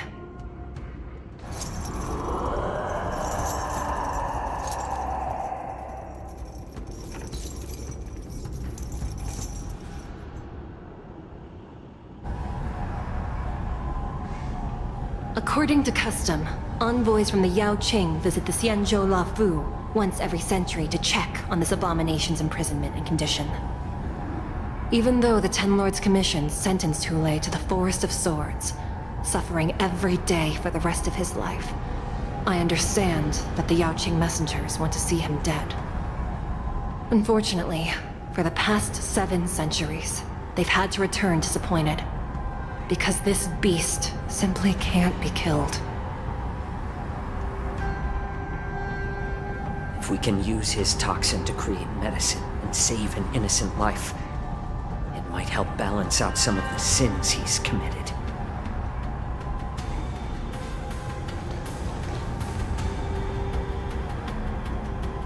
Could you be the key to a cure for the General, Hule?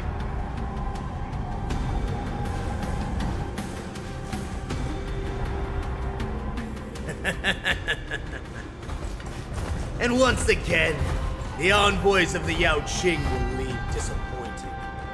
However, I won't say the same for me and my brothers. Who's there?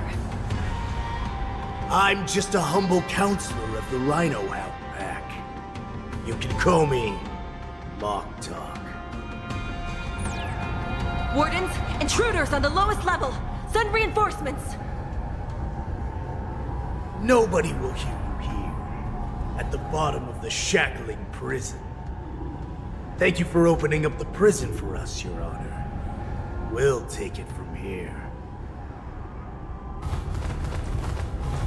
No wonder I kept smelling that familiar stench. So it wasn't just my imagination. Do your thing, Morsa. We mustn't let these abominations get any closer! Detestable things. There are too many of them. Once we were inside the shackling, we found soldiers availing us everywhere. Dirty tricks. How familiar. Destined for oblivion. It's me. 0 points. I suggest you surrender now. Of course. I'll still kill you. But I promise it'll be... How presumptuous. Die now!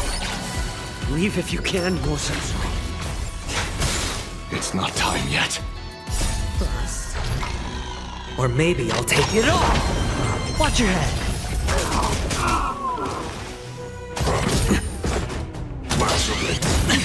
On the still waters of oblivion. Test. Knowledge, the measure of truth and falsehood.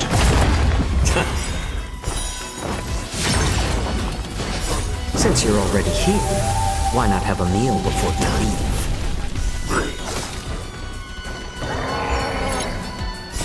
I weep for the departed. It too shall fall. Guard the gate! They can't be allowed in!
been a long time. Boy, welcome back.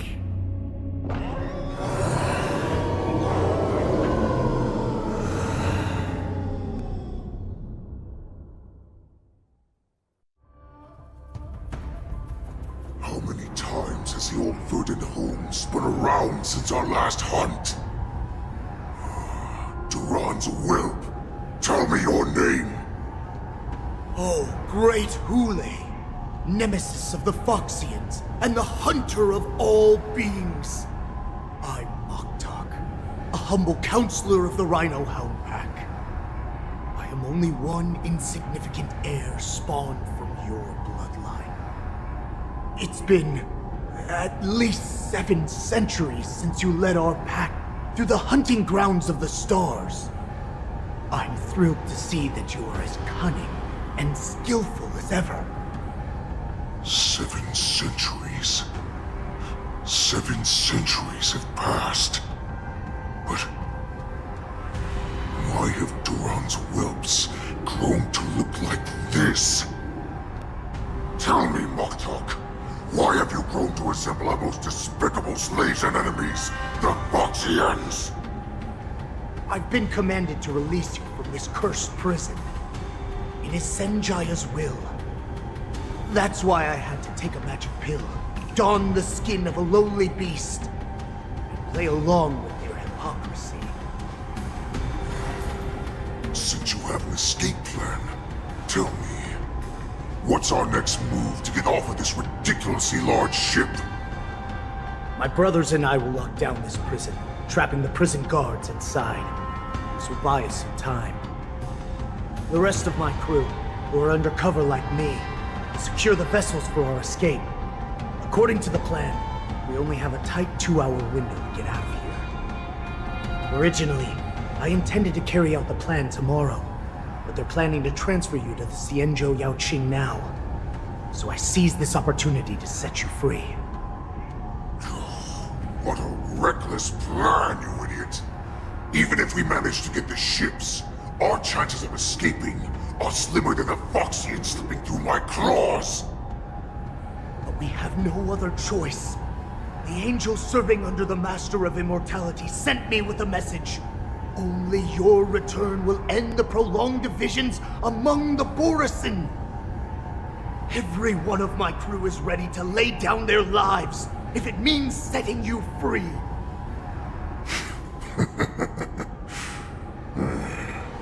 A sneaky weakling like you is actually showing some reckless bravery with this plan. Fine. You'll get what you want. And all of Duran's whelps will too. Well then, my lord. We should leave now. Before we go, give me one of those magic pills. My lord, do you seriously want to don the skin of a lowly beast? That would be a disgrace to your greatness, my lord. You idiot. Greatness means nothing without freedom. Once I get out, I'll need a disguise that won't raise any suspicion. As you wish, my lord. Is that Foxian slave my meal? No, he's an envoy from the Xianzhou Yaoqing. I plead you to endure him a bit, my lord, as he's more valuable as a hostage. Take him, guys! Time to move out!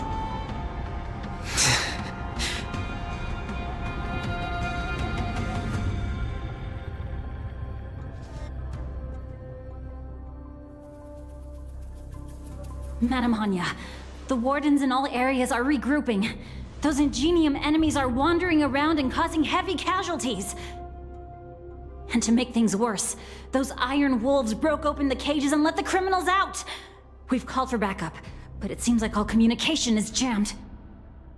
Let's preserve our strength and first take down the isolated prisoners. By decree of the 10 Lords, all prison breakers and intruders shall be apprehended, dead or alive. Just a short time ago, the Nether Key mechanism was activated. It was probably Madame Shui and the Yaoqing messengers, heading to the bottom of the prison. Given the situation, I'm afraid that area is exactly where our enemies are targeting. We mustn't let that vile beast escape from its cage. We've gathered all the prison guards who can still fight, and we'll split up and secure each floor. Go! Those intruders are quite bold. They must have been planning this for quite a while. Indeed, but Borisin tend to favor direct and aggressive approaches. Crafting careful and precise plans like this is simply not their style. Let's focus on the current situation right now. Please help me.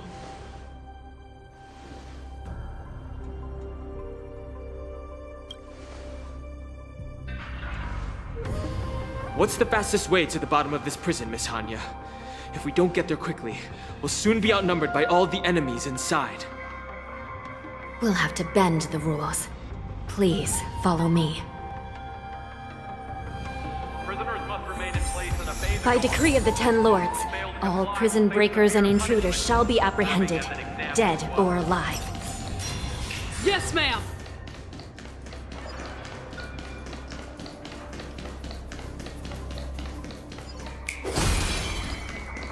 Hold your position here. Yes, ma'am. We need a few tools if we want to reach the bottom quickly. Follow me to the next floor. The path is cut off. Someone must have altered the mechanism. No matter. It'll just require a bit more work to get through.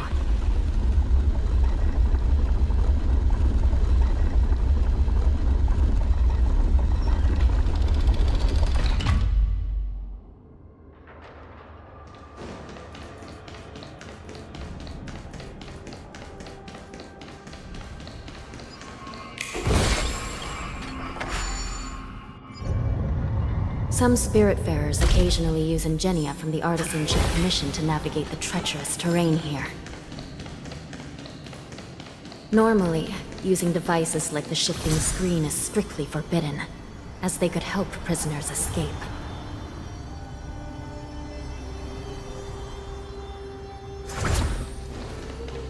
But, given the urgency of the situation, the Nether Key has been activated. I hope we're not too late. Hang in there, sister.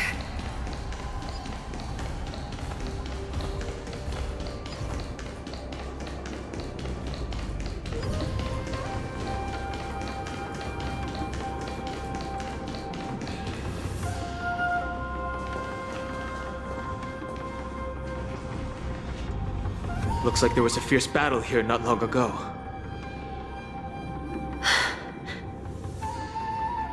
The gate to the prison delve is wide open. Hule has managed to break free. Where are the Yaoqing messengers? And where's my sister? Are they still alive? Let's look around. Maybe we'll find some clues.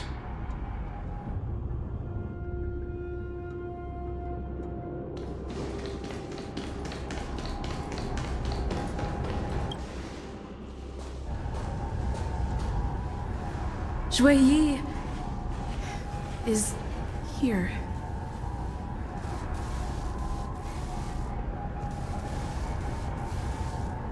Miss Shui Yi bravely sacrificed herself. My condolences, Miss Hanya. Condolences. Well, that's unnecessary. You misunderstand. Thanks to the Ten Lords' blessing, my sister turned into an ingenium centuries ago. Dying and returning as just a soul to the Hall of Karma's document office has become a routine for her. While I'm not keen on seeing her throw away her body like it's some replaceable part, but...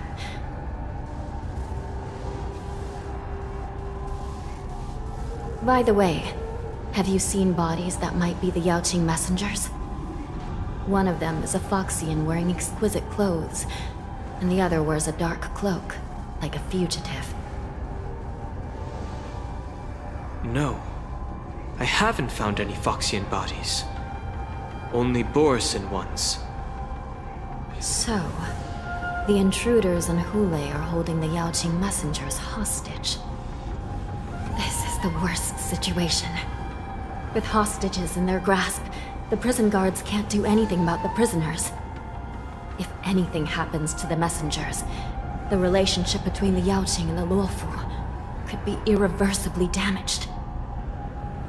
We must rescue the messengers, get out of here, and spread the news. We mustn't give up as long as there's a glimmer of hope.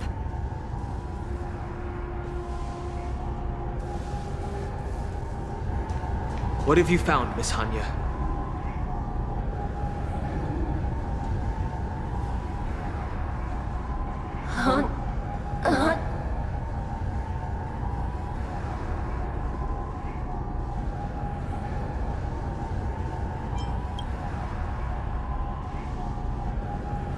Reconstruct. It's my sister. Looks like her soul hasn't returned to the Hall of Karma yet.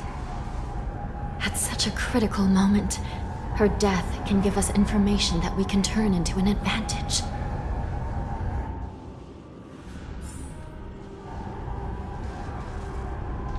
Let me see. The damage isn't too bad. If I can fix it up, my sister will have a temporary body.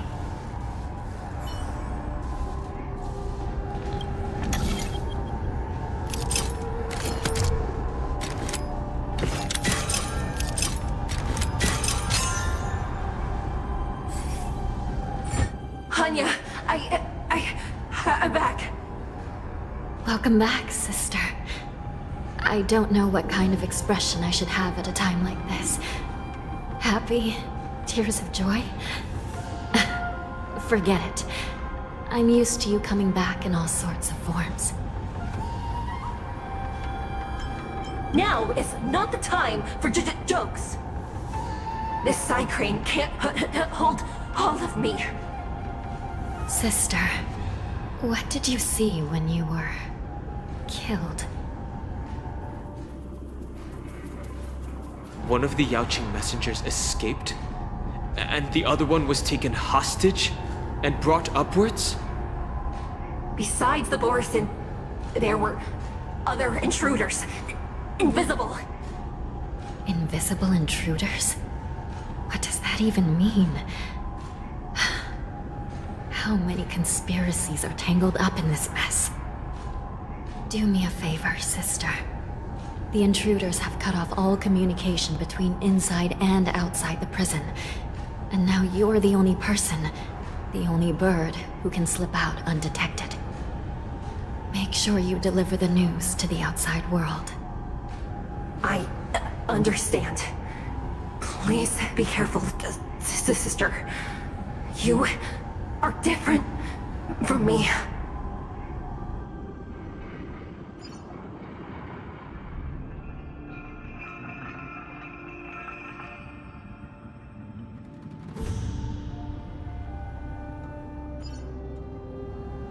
Time is running out, Miss Hanya. If we keep delaying, those Borisin will escape from the prison. All right. If we happen to come across that Yaoqing messenger who got away... No. Stopping Hule should probably be our top priority.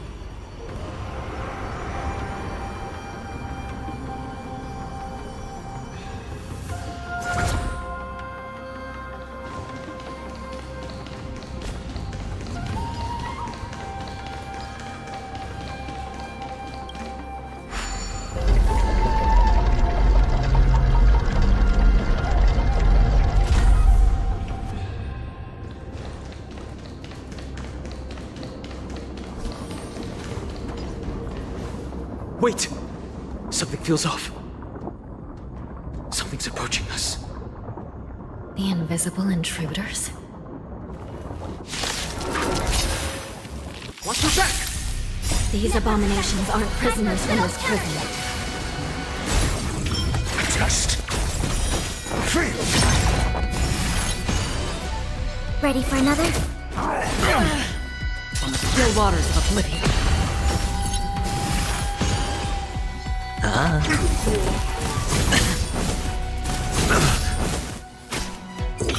Answer me! 0 points! for oblivion. The prison management on the Lawfu is truly concerning. Who are you? Aren't you looking to just focus on the fight? Net markers activated. Time for a good old counterattack. Knowledge, the measure of truth and falsehood.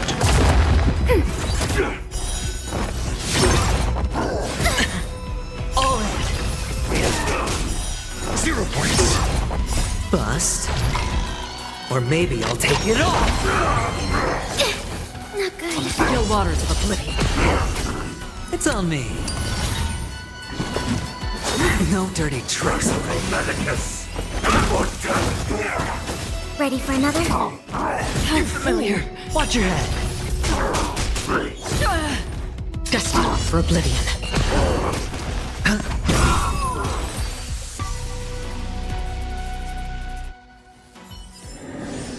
As if victory were ever in doubt.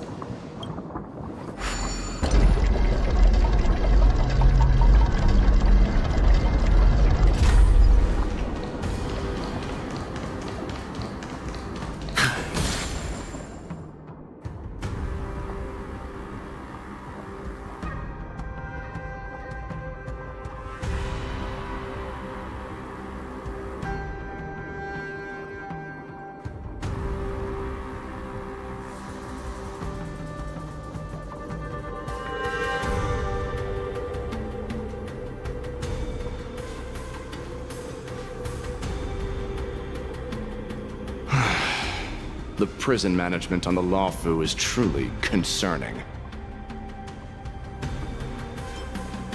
So what if I repeat it? It's the truth after all. The prison management on the Lawfu is truly concerning. At least 2 different groups of intruders infiltrated here. The Wolf Cubs and these Mara-struck soldiers. Their hiding technique, it's pretty similar to the Wind Mantle technique used by the Vidyadhara serving Kailorum Venti on the Yaoqing. What do you think? Well, never mind if you don't have any clues. Now is not the time to exchange assassination techniques. I'm Waza. My friend fell into the clutches of that wolf. I was planning to escape and report back as quickly as possible. But now it seems... the prison on the Lawfu is a real maze, I must admit.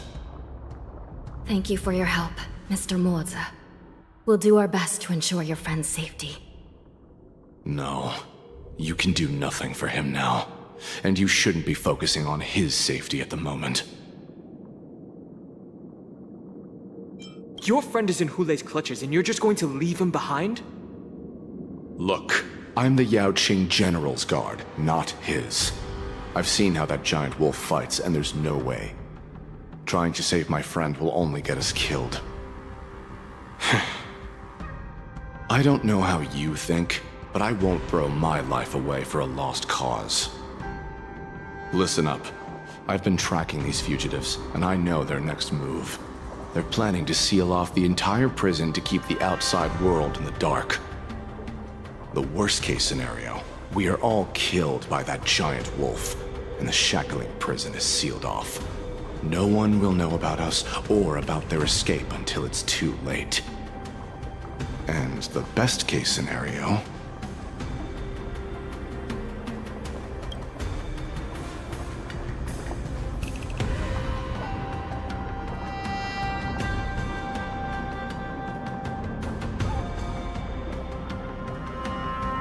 The best-case scenario would be, we seal the gates and trap the enemy inside with us. We can't let that monstrous wolf escape. Hopefully, someone will eventually notice that something is off and come to help. As for whether we'll still be alive by then, it's not something we should think about. You sure have a way of comforting people, Mr. Moza. As a person of the Yaoqing, I've always searched for something meaningful to give my life to. I have to make it out alive. My companions are waiting for me. As a netherworld dweller, I've already died once. Don't worry. Even if we end up dying here, I won't let it happen to you first. Well, you're just as good at comforting people as Mr. Mozi. None of you are part of the Ten Lords' commission, so sacrificing yourselves isn't the right move. As a judge, it's my responsibility to guard this prison, and if someone should step up to stop Hule from escaping, it should be me, not you. Once we reach the gate, I hope you'll help me seal it. After that, I'll do everything I can to fight the Borisin, and you find a safe place to hide and wait for reinforcements. Now, let's proceed upward.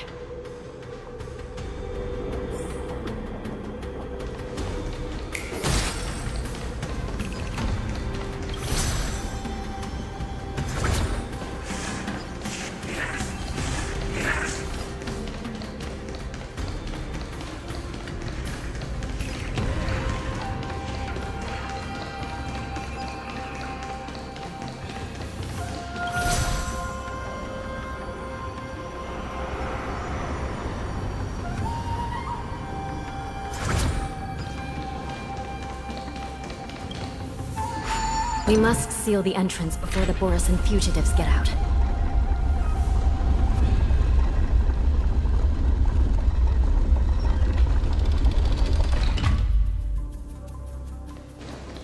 The prison wardens and mechanisms won't be able to hold them for long. Follow me.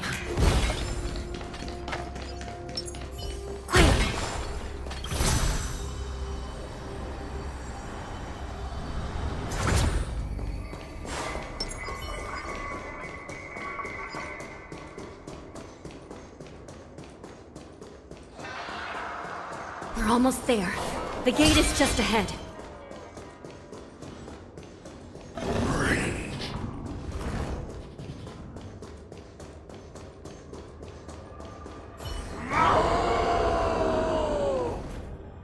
I will hold them back.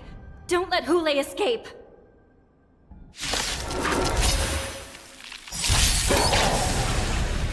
Net markers activate. Time for a good old counterattack. Just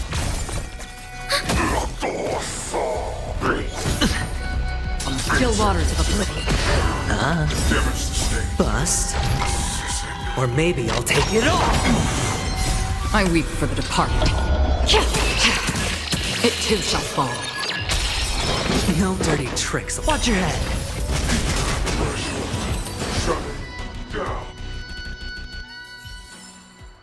Another blood debt repaid.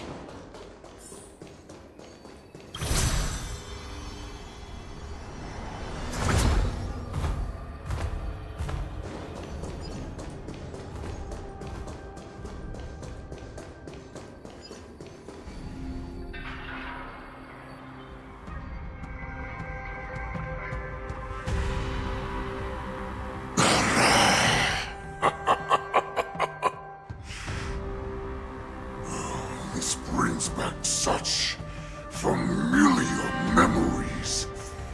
Memories of chasing, gnawing, and tearing. Oh, they're back. They're back. They've all come back. My lord, we're just one step away from freedom. As we pass through the gate, no one will be able to stop us. So this hostage is useless now. Kill him, Moktok. He's getting away. Do something, Jiao. It's just like the old days, you useless loser. Just do something! Maybe this Yao Qing messenger can strike a deal in exchange for his life. He can use his status to help us escape from the Xianzhou. What do you think, Mr. Jiaozhou?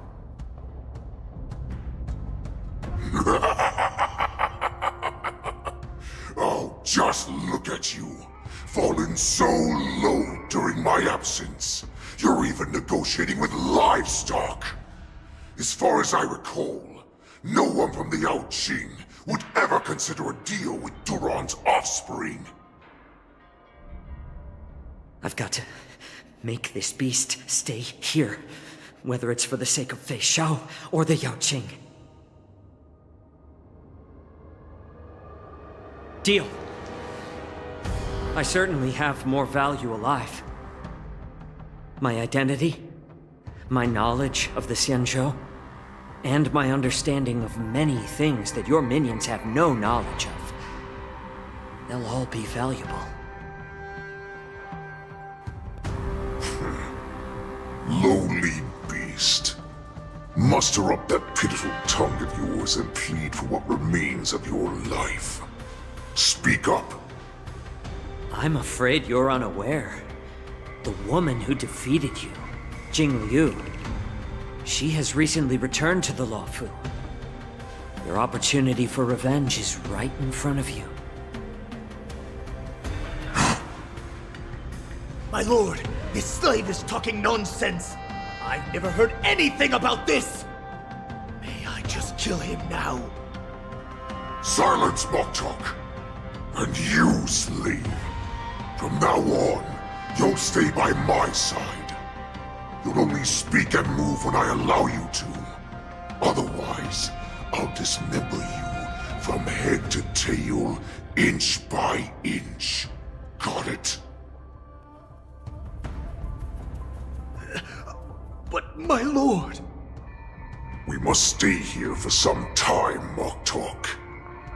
Fear not. Because once I step out of the prison, it's the people of the Xianzhou who should tremble in fear. I'll show them what true calamity means. Now, Duran's whelps, follow me!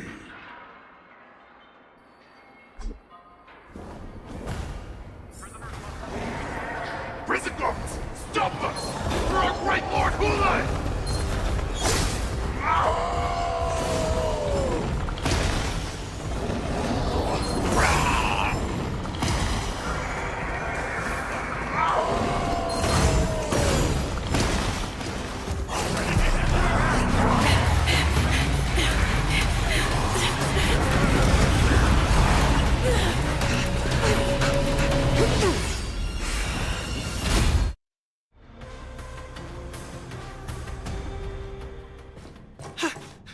Report!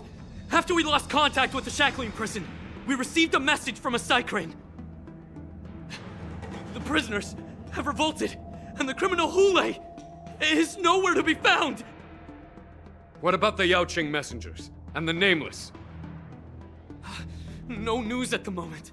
We're trying to restore contact with the shackling prison as soon as possible. I see. You're dismissed.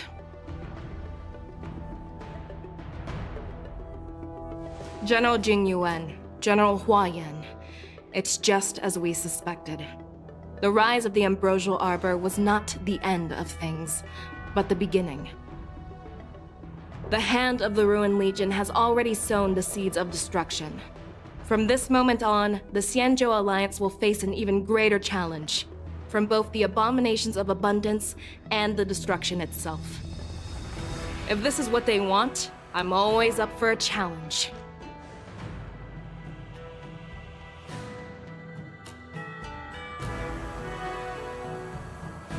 As the Marshal Special Envoy, I'll dispatch the Luofu Cloud Knights to pursue Hulei myself. Looks like the hidden dregs have finally come to the surface. And as I said before, it's time to wash them away, once and for all.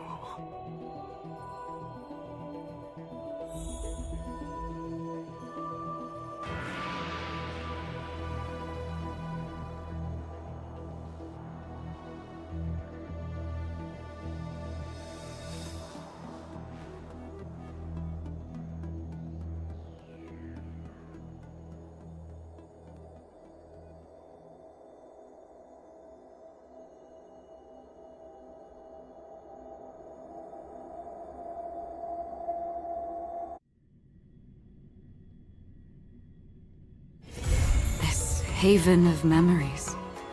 Every touch, every moment is like a thorned rose.